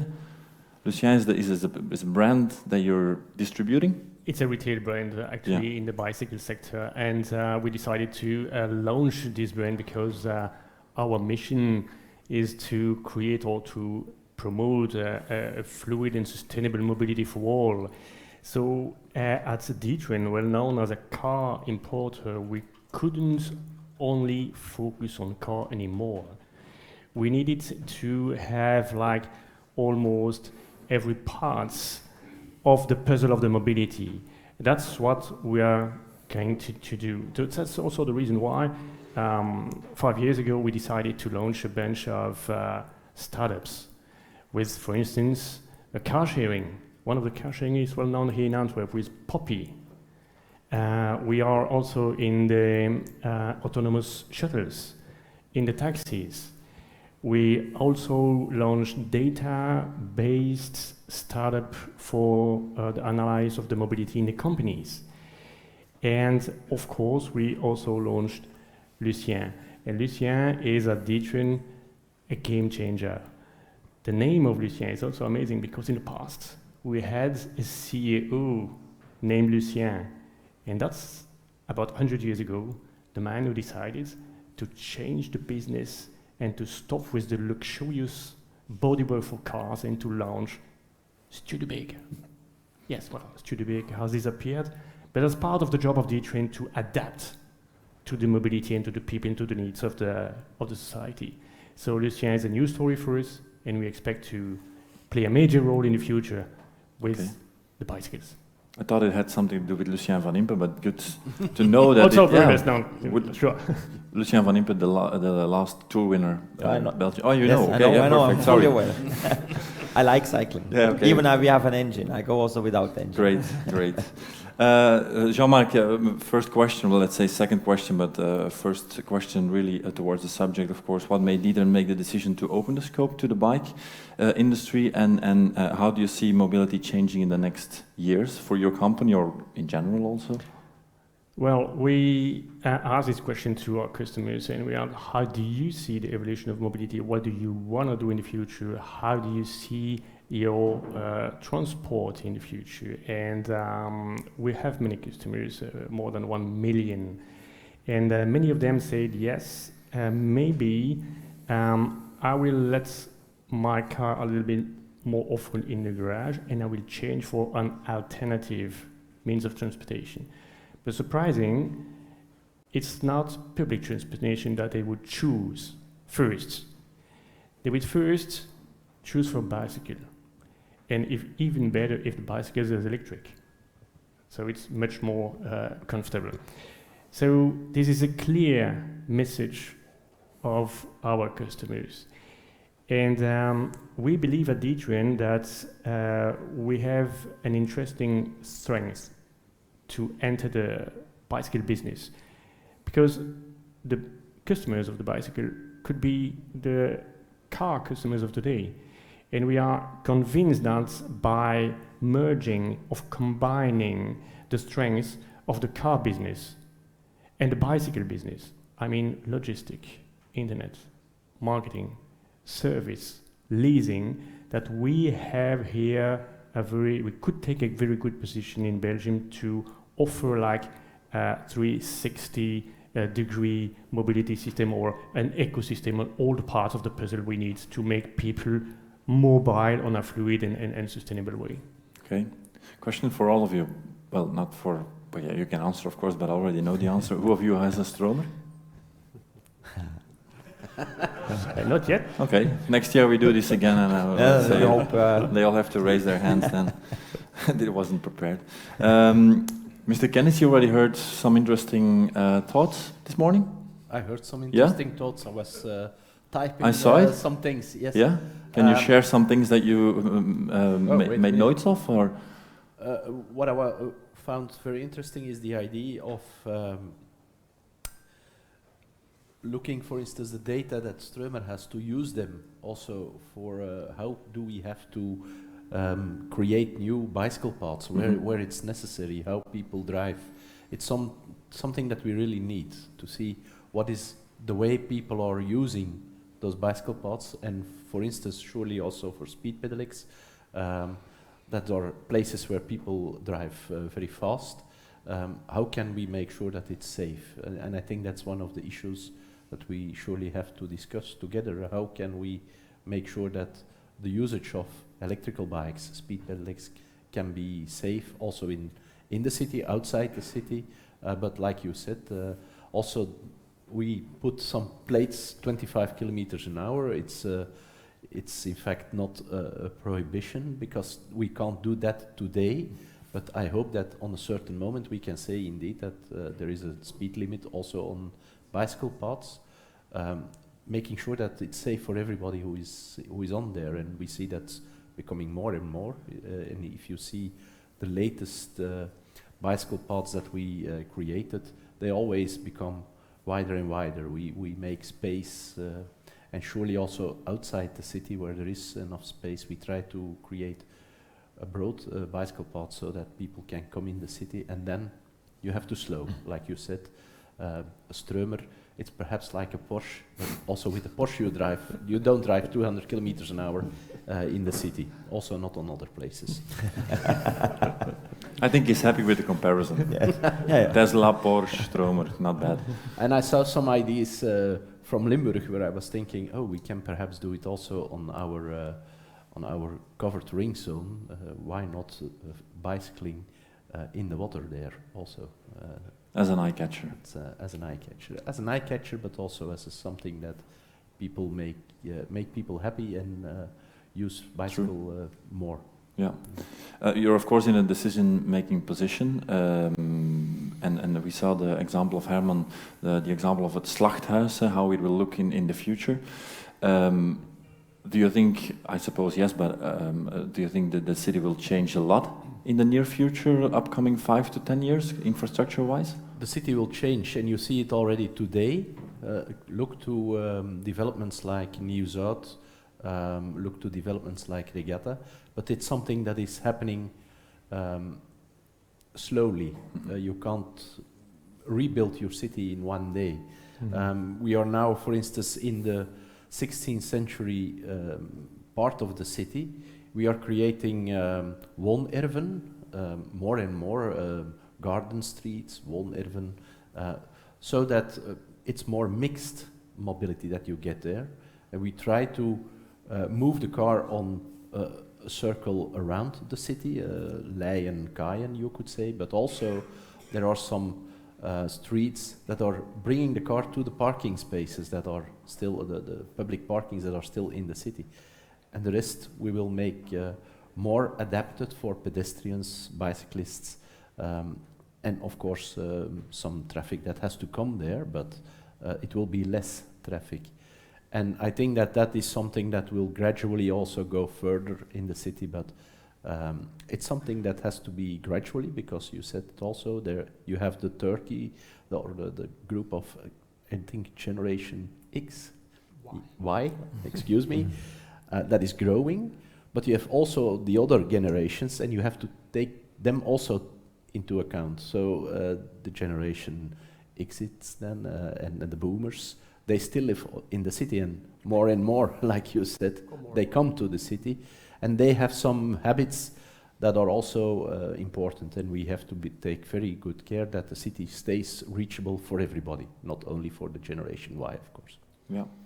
But you see now already, I'm Generation X, I think.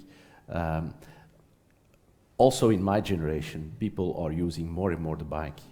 I have an electrical bike, normal electrical bike, not a Stromer. I don't need the speed pedal, the distance is not so far.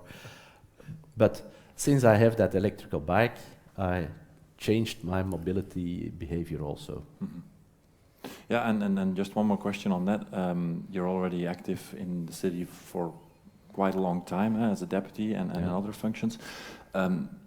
If you compare with 10 or 15 years ago, is it really high on the list now of decision making in the city? I mean, sustainability, mobility, is it more than 10 years ago? It's more important. 10 years ago, when I started as alderman or as vice mayor for mobility, we didn't have a department for mobility. We started creating that because congestion was one of the topics that was on the top of the list. And if you look to that, you have to seduce people really to change their behavior. You have to help them to change the behavior. And what we did was starting our program, Smart Ways to Antwerp, to change that. And one of the things that we did was going to the employers and say, okay, your employees are coming to the city, are traveling around. Let's look together how we can see what is perhaps a better solution than everybody using his own car to come to work.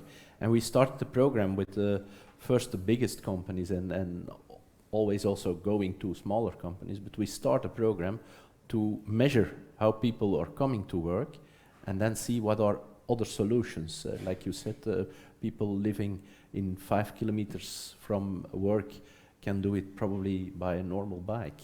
When you have 15 kilometers, an electrical bike or a speed pedelec can be useful, or even 30 kilometers like you told.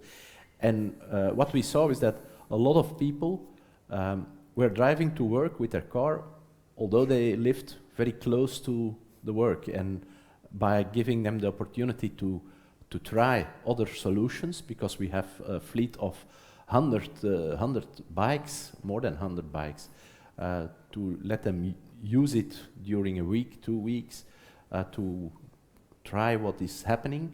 And when they experienced the other solutions, a lot of people changed and went to the bike, to the speed pedelec, to the electrical bike. And what we saw is that in those 10 years, electrical bike and speed pedelec were really game changers to have that movement to more sustainable mobility. That's good to hear. I just wanted to add, if you have questions, of course, there is some time at the end of our panel discussion to ask questions to one of the 5 persons here. Also for the people in the live stream, just, I think, is fill in the chat, and then somebody will, yes, I have a thumb up, so somebody will ask you a question. Brecht, hello. Hello. I announced you as a reward consultant. What is that exactly? Well, we help companies with their reward policies and the way they reward their employees. That's what we do. And when it comes to the bike, well, we have seen that in 2017, the government or the tax authorities changed their point of view. They said, well, as from this point, if you use the bike for commuting travel, there will be no taxes on a benefit in kind then, no taxes in Belgium for the use of this bike. And that makes actually a very big difference for employees, because normally when you get salary or you get a bonus or you get a company car, you will have to pay taxes on it, even if you use it for commuting or other purposes. But with a bike, if you use it for commuting, it's free of taxes. So actually you can say that the bike is tax-friendly, and it's better to get a bike than to get a salary in gross, because otherwise you have to pay taxes.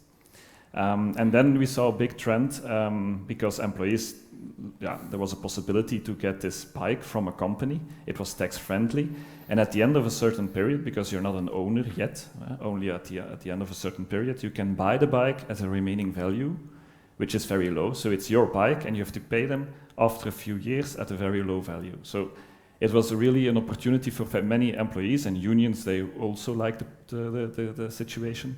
And then we saw very much questions to enterprises, to companies from, can you give me a bike? But of course, from a company perspective, we already have a high cost of salary in Belgium. We all know this is big issue in Belgium. If you have, as a company, has to provide your employee with a bike, it's another cost. So then they come to me and they ask, what are the possibilities? And the solution lies in flexible remuneration. So within flexible remuneration, you can exchange certain fringe benefits. That means not mandatory salary components. Your minimum wage is mandatory, holiday pay is mandatory, but some other components like a bonus or some holidays are not mandatory. You can exchange them for instance, a bike. And all the legal compliancy and the technical tools that you need as a company, that's what we provide, or can you help you with as a company. Okay. And as far as I heard it well of Tomi, I think, the tax law, the Belgian tax law, is one of the few tax laws like this in the world? That it's financially so interesting to have an electric bike? Only. I mean, there in Germany, there are some leasing, some options also in Germany, but not on that way where you basically earn, also you could net earn money. Yeah. Well, it's a tax incentive. Of course, you have also the bike allowance that gives you. That's also something that the company has to pay, but it's also free of taxes. So if you exchange, for instance, your bonus for a bike and you ride with your bike the kilometers, you can also get an allowance and you can earn money. Okay. That's also a possibility. So it's really an incentive of the government to try to get employees to do the commuting travel with a bike. And we see that since 2017 there were a lot of questions, but as from today also, it's big business. It's really booming. We've got questions every day for companies who want help. And we can help them with all the legal compliance and everything there is to do with it. Yeah, I know you prepared a flip chart. Is it already for now? Well, I don't know if it's necessary. Perhaps if there are questions, I can flip the chart. Let's talk, Mr. Viiala or Tomi, about crashes. I don't know how many are happening a year. I don't know the number, but let's say media are focusing sometimes on it. Is it a big threat for the brand that media are sometimes focusing too much on the high speed, focusing too much on the crashes, or is it not something that you worry about? We are worried because there are examples happening because the media picks up. They sometimes forget there are more people using Speed Pedal X. So there are more people, but they don't take the percentage. They just say there are more accidents, but they don't see that there may be triple more riders. So that is a threat in the media. They like to pick it up. Luckily, there was, I mean, if there's a bad accident, it's in the newspapers. And sometimes we don't know if it was really the rider or was it by a car or something else. But of course, that's why you mentioned the safety. We want to try to prevent those accidents so that they are less. So we need to, especially in city environment where there's still crossing roads, we try to develop a better technology with the sensors. That's why I said we have sensors. Warning more that something is coming, or like we said with geofencing, even we could basically do reduction, and we have also already some camera technology which could basically also measure from the back what is happening. So if there's a crash or not, and the same could be also in the front, and with the people crossing the lines. But yeah, the safety is a big topic. So that's why the speed. We like to hear that rather to say we should ban speed pedelecs from city environment to the road. We should rather find a way we do speed limits like with the car where they drive. And Brussels is also a city that's now 30 kilometers also on the street. Yeah. But we are afraid that this topic comes then up as well. They say, okay, speed pedelecs can go 45, but the car not. Is it a problem in Antwerp? It's also in Antwerp a problem, of course. You saw that Antwerp is the hotspot for true, Stromer, yeah, true. Probably for a lot of speed pedelecs. And of course, we see much more accidents happening bicycle, speed pedelec bicycle, electrical bike, bicycle. You see that there is also something happening there, and that's why we say we have to make sure that on a bicycle path everybody drives a certain speed and not too fast, and that's why we put on these signs. And I find it very interesting what you say also, that you could limit the maximum speed automatically. In fact, it's an intelligent speed adapter. I hope that it comes also in cars to make sure that on 30 kilometers an hour routes, for instance, you drive only 30 kilometers an hour. We did it with the electrical scooters in Antwerp, where we set on certain places where you are mixed with pedestrians. You go even to 8 kilometers an hour. So when you take a shared scooter, e-scooter, you will see that when you go on the Mer, it will slow down automatically to 8 kilometers an hour. Okay. There are, of course, other alternatives possible. You can drive around, you can take some other routes to go to the place where you will, where you want to be. And I think we have to think on such things also for speed pedelecs, although I hope that the behavior of the user will be so that, like with cars, they reduce their speed themselves when they are driving on a very busy bicycle path, for instance. A very good example is the bicycle path on the Cayenne, near the Schelde. There we see a lot of bikes passing through there, of all sorts of bikes. There, for instance, it's very important that everybody takes into account all the other people that are around. True, there has to be rules. If I can add to that, because a lot of companies come to me and they wanted to introduce a bike plan for their employees. And then at first they always are afraid to allow speed pedelecs. So they allow bikes and electric bikes, but not speed pedelecs, because they're afraid of the labor accidents. Because if you have an accident on commuting travel, it's also a labor accident. And they've got from headquarters most of the times quota that they don't have, that they must take measures not to reach those quota. And then they are afraid. But we also see that after a few months or years, employees really want the speed pedelec, certainly if they live far from the company. And then there are some companies, and I think it's a very good idea, they make it mandatory to follow a certain course. If you want the speed pedelec, you can get a course and you learn how to drive in a safe way at certain critical points. You have to behave yourself towards those rules in order to make everything correct with insurance. That's the idea. Yes. Okay. Yes. Talking about regulations, Mr. Viiala, of course, tax regulation is apparently a big key factor for success of Stromer.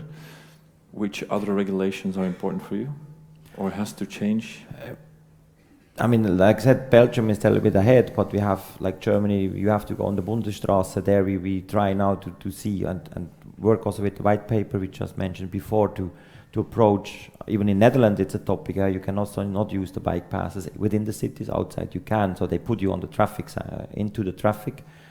And I think we, not only us as a brand, the whole industry should, or we try now even to get together to approach the governments based on, because Belgium we think has a good case, or also in Switzerland. In Switzerland they also have to go on the bike passes, and there are evidence that there is not more accident when they drive with the bicyclist and with the pedestrian.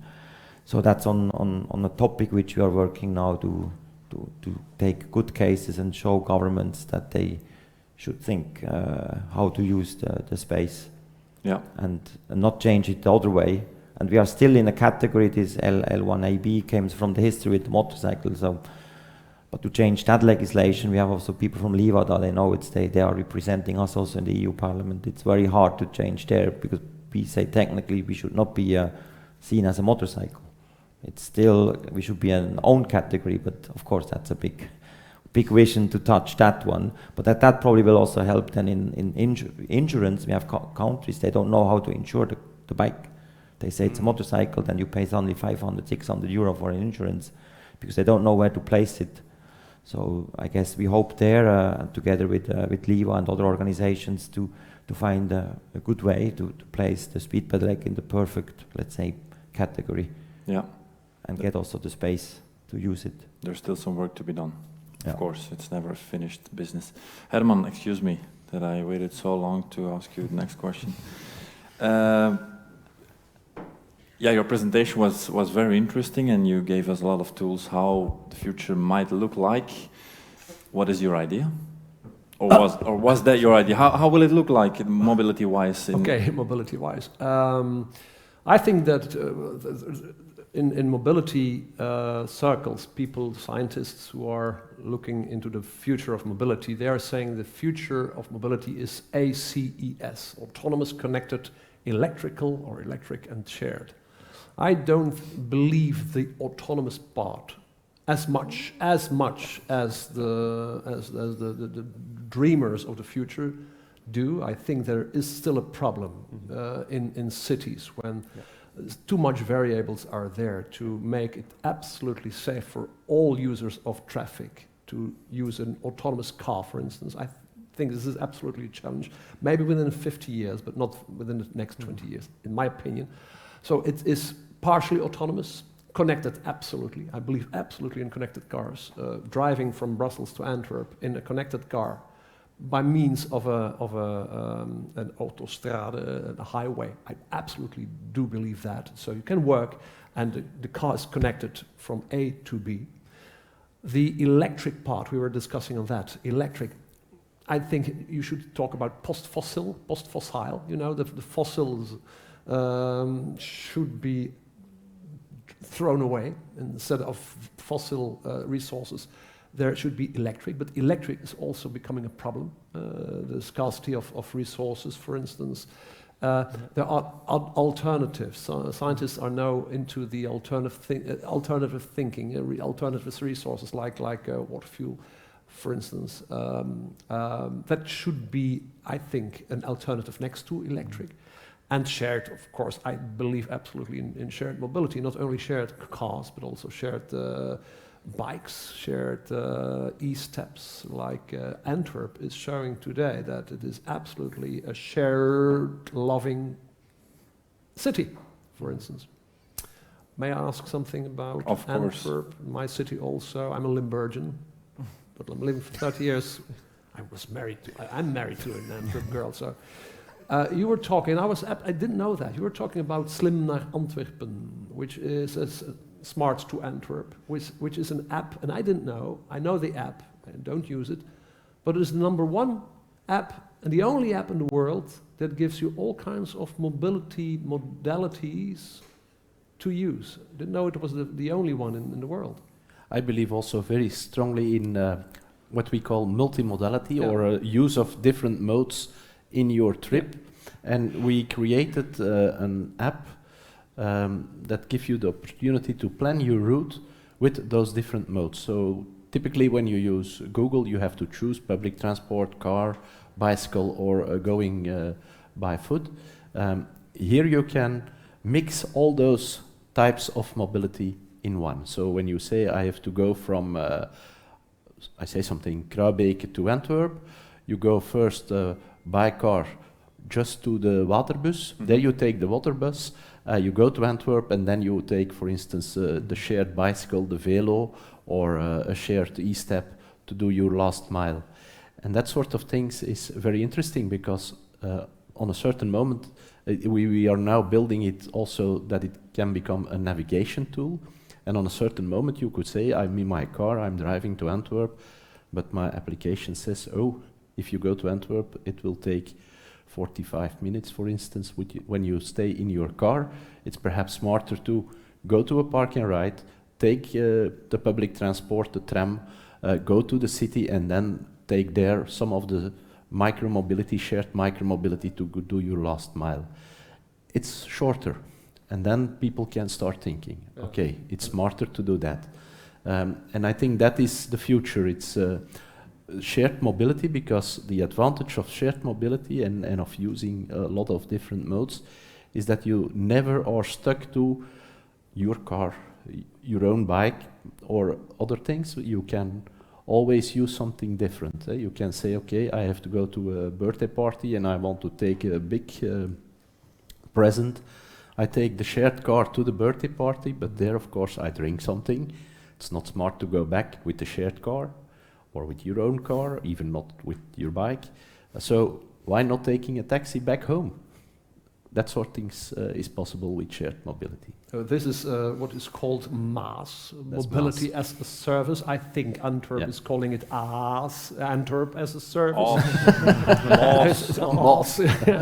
But this is this is the future. But not only giving you advice in what kind of mobility solution you're the fastest towards your goal, but I think also the app or other references should refer to the price you have to pay. For a lot of people with not so much money in their pocket, it's maybe interesting to say, this is the cheapest option. Maybe you lose some extra time, but this is the cheapest option. It's in the app. Oh, it's already there. The price, the number, the sustainability of the solution, all those things you can see already. Yeah. Great. Jean-Marc, you wanted to add something? Yes, I hear from you and from you too, maybe one of the keywords of this speech is that we need to be connected. And mobility needs to be easy. And you talk about connection, we talk about electricity, and those will be probably the keyword in the future. And I think as a car producer, bicycle producer, we need to enter an ecosystem where everything is connected in order to make the life of commuters as easy as possible. And when it's easy, it's going to be used. So I'm sure about that. So it's I think all about connecting the different means of transportation and the people to make mobility smarter. The word that is very important is convenience. Convenience, yeah. People have to, we become more and more mobile in the world.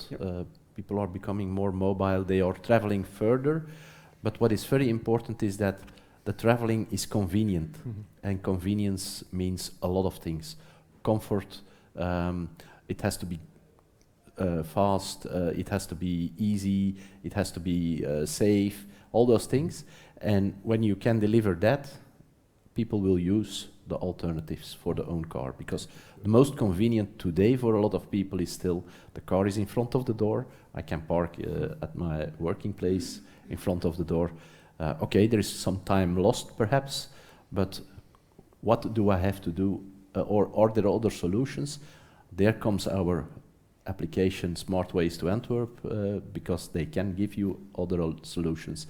And then it's very important that what is delivered on solutions is convenient. And if that is convenient, people will use it also. We used to say car is a mobile on wheels, but maybe the bicycle is also a mobile phone on wheels in the future. Yeah.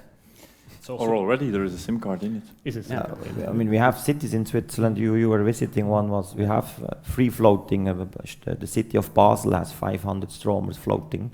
Not for the short distance. There are the scooters. They really wanted also to have the people from the city in, so they see they are more outside. in the mornings, and then in the day they are in the city and they go back, and they use this with the app. We started now also in Antwerp an electrical bike shared system for the whole region of Antwerp. So from Malle until Beveren, and from Essen until not Mechelen until Lier.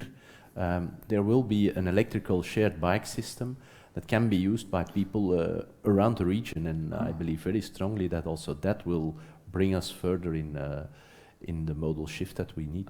You already have a cooperation with Stromer? It's not with Not yet? Stromer, it's with you with Donkey Republic. And you missed it now, Stromer on the stroom. Yeah. I mean, couldn't be better. But no problem. It's not speed pedelecs, so perhaps that's the next step. Yeah, that's maybe the next step. I think important is also, you're not the government, of course, but that the government should do something about tax legislation for commuting, because at this point, if you want to, it's nice that you can use the app, but you want the reimbursement, of course, because it's commuting travel as an employee. But the way you use a bike and a step, it has 6 different ways of taxation based on the way you use it. So the complexity in Belgium is enormous. It would be more easy when you have a mobility budget where you can use, for instance, mass, than that you have to say it's a car or it's a bike or it's something like that. Okay. Are there questions? Yes, we have one question there. I have a microphone here. Just maybe present yourself and then ask your question to one of our guests. Good morning. Hello. My name is Stijn Vervoort. I'm with Mobility Federation Traxio. Tomi, I was happy to see you could use our data in your presentation. I think we both value our data. So that's also my question for you. Which data points are you able to collect on your bikes, and what does it enable you to do? Like I said, the data points which we collect and we are not using yet is really the behavior of where is the bikes. I mean, there are GPS data which is sending constantly basically to the cloud. So we could say we take a city and say, okay, where are the people moving on what time, in which flow. So that would be theoretically possible. Like I said, we were focused to build bikes. That is where we're coming from, but we see more and more, and also with our new shareholder owners, they also say, hey, we should start thinking with the digitalization. We have so much data that could be interesting for both sides. It's not just that we want to sell more, but it's also the vision of a new mobility is also to share certain things to make the usage easier, and that would be basically possible with the data, because it's sending the data where the bike is and how fast it goes. So we know also the speed plus position. Is it an idea to sell the position on a screen to commercial companies?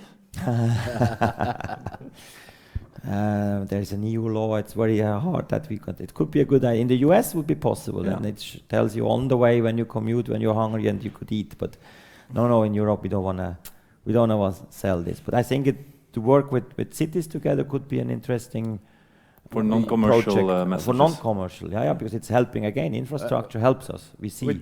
Would be very interesting indeed that we know where speed pedelecs are driving around, and that we can adapt also the infrastructure on that. Okay. Other questions, or from the live stream, but also here? Yes. Koen van Winnenburgen van Autonatiegroep. I have a question for Tomi. What about protection of speed pedelecs? One of my bicycles was stolen in Antwerp, and when I invest 6,000, 8,000 euros in a bike, I want to be sure that it's safe, and when it's stolen, is it easy to steal it? Do you have figures on it? Also easy to steal. If the customer, it can also automatically, if it's blocked, the engine is blocked. So that means you cannot just walk away with the bike when it's standing. So for example, me in Switzerland, I have never a lock on it. I know in Netherlands or in Belgium, my colleagues always say, you cannot do this here. Probably people try to move it. But we have a system in it, which is immediately when the bike moves, sending you as an owner a signal to your cell phone. So they say your bike is stolen, and an email. And from that moment, you can actually track where the bike goes. If they put it in a car, for example. As soon as this theft mode is activated, he cannot do anything, the one who stole it. And you can also not go to a shop and say, change this, because the shop will also see in the portal that is a stolen bike. And we have many stories that a bike got stolen and the police was chasing them, or found a lot of stolen bikes. So we had a bike stolen in Munich and found in Poland in a bike shop. In the back it was blinking because it gives a noise and a light. So that's why I said around 95% are from the stolen cases are back. That's why the insurance company like it, the companies likes it, but also the user, because he spend money, and we have this technology with the GPS, so it's not Bluetooth, which is lost. So you have to destroy the device, but then the bike is useless, or you throw it in the water, because then the electricity goes away and then it's gone. But the most cases we have also some retailers here. They know they you can find it, and the police, they like to chase it because they know they find the bike and they can say we found that many bikes again. Yeah. So. And were you already confronted with people trying to hack the system? Luckily, nobody was ever able to hack it or tune it. Okay. So we have a good because IT in the current world, it's also a threat. Yeah, but no one was in our system yet. That's a good IT company. Is that an answer to your question? Okay, thank you. Okay. Are there more questions? Perhaps we have here a few questions. On that question, what we are doing as a city is also discussing with parking companies to create closed bicycle parkings, because we think that a lot of people nowadays say, I don't come with my electrical bike or speed pedaling to the city. And we have already one on the Tenniersplaats, on the gedempte Zuiderdokken in het Zuid. And we will have more and more closed bicycle parkings also in the city, because it's very important to make life for people with an electrical bike, with a speed pedelec, easier. And then it's easy to secure it by camera and stuff? It's secured by camera, it's with closed gates, so... Okay. Next question. My name is Hans Allaert. I work for the Belgian sector foundation named Educam. We gave trainings for car technicians, body shop technicians, also for e-bike technicians. So we all know that if you see the Stromer bikes that are high-end, it's equipped with high-end technology. So to support, to train the e-bike technicians, what's the vision of Stromer to help them now and in the future? Because it becomes more and more difficult to do a diagnostic and to repair that kind of e-bikes. Yeah, we see, we have also again retailers here, it's hard to find good technicians because our bike is more than a bicycle, so we try to learn from the automotive side, the diagnosis part, and a certain level we can educate, but there's a fluctuation, so there are always people coming and going, so we try also, the digitalization is very important to get better learning tools, because we have a lot of data and a lot of codes which are somewhere there, and we want to, of course, there also get in an easier way that the diagnosis can be done in a better way, but it's nowadays very hard to find good people, and the e-bikes are getting more and more towards a car with all the digits, not only just a chain anymore. So we try as a producer, of course, to make it still not too complicated, but data is always more into a bike. We barely sometimes don't find the space anymore where to put the cables. That's the balance we try to find, but the vision is also there to make it easier for the mechanics to work. If there is or preventive maintenance, we learn also from the car industry, we would probably know there might be something coming up and prevent it. Yeah, it's not that you're organizing clinics yet. We do clinics. Okay, you do. Yeah, but that is one side, but they come and then they go again. Then the knowledge is gone. But we have clinics as well. Yeah. Okay, great. Thanks. Is that okay? And then we had one more question over there. Peter Andries from Fleet Europe. I have two questions for Mr. Viiala. The first one being, in your presentation, it showed that roughly 80% of the customers are still private. how do you see the ratio between business and private customers evolving in the near future? And the second question is, the tracking that you use, how does that comply with privacy ruling?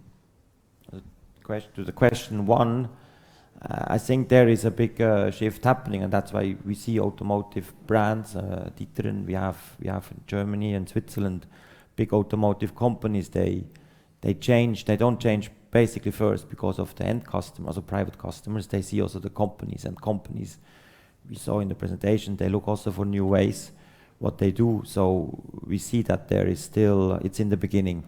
We started quite early with, we had a B2B department in 2015 already in Switzerland. So, and that was way ahead because it was still hard to talk with companies because they all said, oh, e-bikes, I don't need e-bikes for my company. And nowadays we see that it's much easier to get appointments and have a talk, and we see also the HR people and the owners of companies are more open. So we see there for the growth, I think we see a big potential is coming from corporate side for way of, that's why I said it should not be only the speed pedelecs. In general, that mobility package, I think companies go away from just I give you a car, I rather give you here €1,000 and you're going to spend it in the year how you think you're going to use it. And second question about data protection, yeah, we are following when the customer is accepting he want to have connected, he can also say I do not want to be connected, then we don't know what he's doing.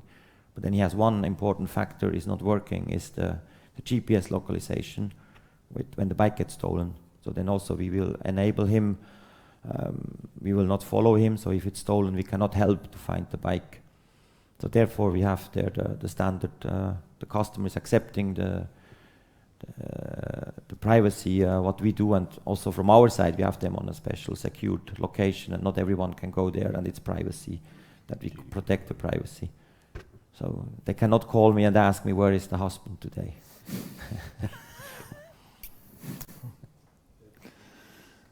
All right.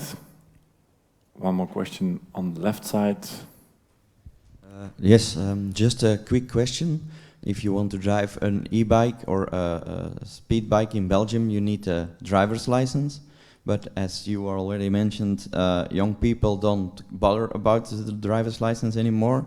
How do you think about that? Do you think it's really necessary to keep the driver's license as a standard to drive a speed bike? You want to give it first? Well, I'm not sure if it is the driver's license for a car that you need for. Is it for a car for an e-bike? You need it's a specific. No. You can have either a car. Yeah. With the car driver license you are allowed, but or also with the moped. Yeah. No, I do think if e-bikes will grow, market share will grow also for youth, for youthful people. I do think they will consider taking that kind of license to drive an e-bike. But the most heard reaction is I don't need a car driver's license since I am in a city where the car is absolutely a burden for me. It's too expensive for parking, for insurances. I don't drive a lot in the city. I have other devices to use. This is the first reaction of youngsters, mostly in cities, to not have a car driver's license. But it's a question. I mean, we know the young ones, they know how to bicycle. And then you tell him suddenly, okay, because it's still bicycling. That's why I said the speed is not 45 constantly. I can go 25. I guess that's an interesting topic, probably in the future also with the legislation. That's why I said the category itself has to be defined probably, because basically you just cycle a little bit faster. But perhaps to be clear, for an electrical bike, you don't need a driver's license. Speed pedelec. It's like with moped. You don't need the driver's license if you go to 25 kilometers an hour. It's when it's more. And when you have your tax plate also, it's also necessary then. And second thing is that it's true, of course, young people don't start early with driver's licenses. My daughters, both 20s, they don't have a driver's license at this moment. But when you want to use, for instance, also sometimes a shared car or a shared moped or a shared, who knows, speed pedelec, or when you want to drive with a speed pedelec, you have to do it. But it doesn't have to be perhaps a driver's license like we see today, but it's something that is necessary. And I think it's also good because you learn again what you can and can't do in traffic, and that's, I think, sometimes very good that people see it again. I also want to add something on youth, on youngsters, 20-somethings, even 30-somethings. We've seen in a lot of studies that the mental health of youth, of youngsters, is under restraint. There are a lot of feelings of anxiety, fears, uncertainties, doubts, solitude. And we also know by some studies that sitting on a bike, or biking, not only sitting on a bike, but driving on a bike, is very good for your mental health. And so youngsters also are aware to use a bike for de-stressing after work, or for pre-stressing before going to work.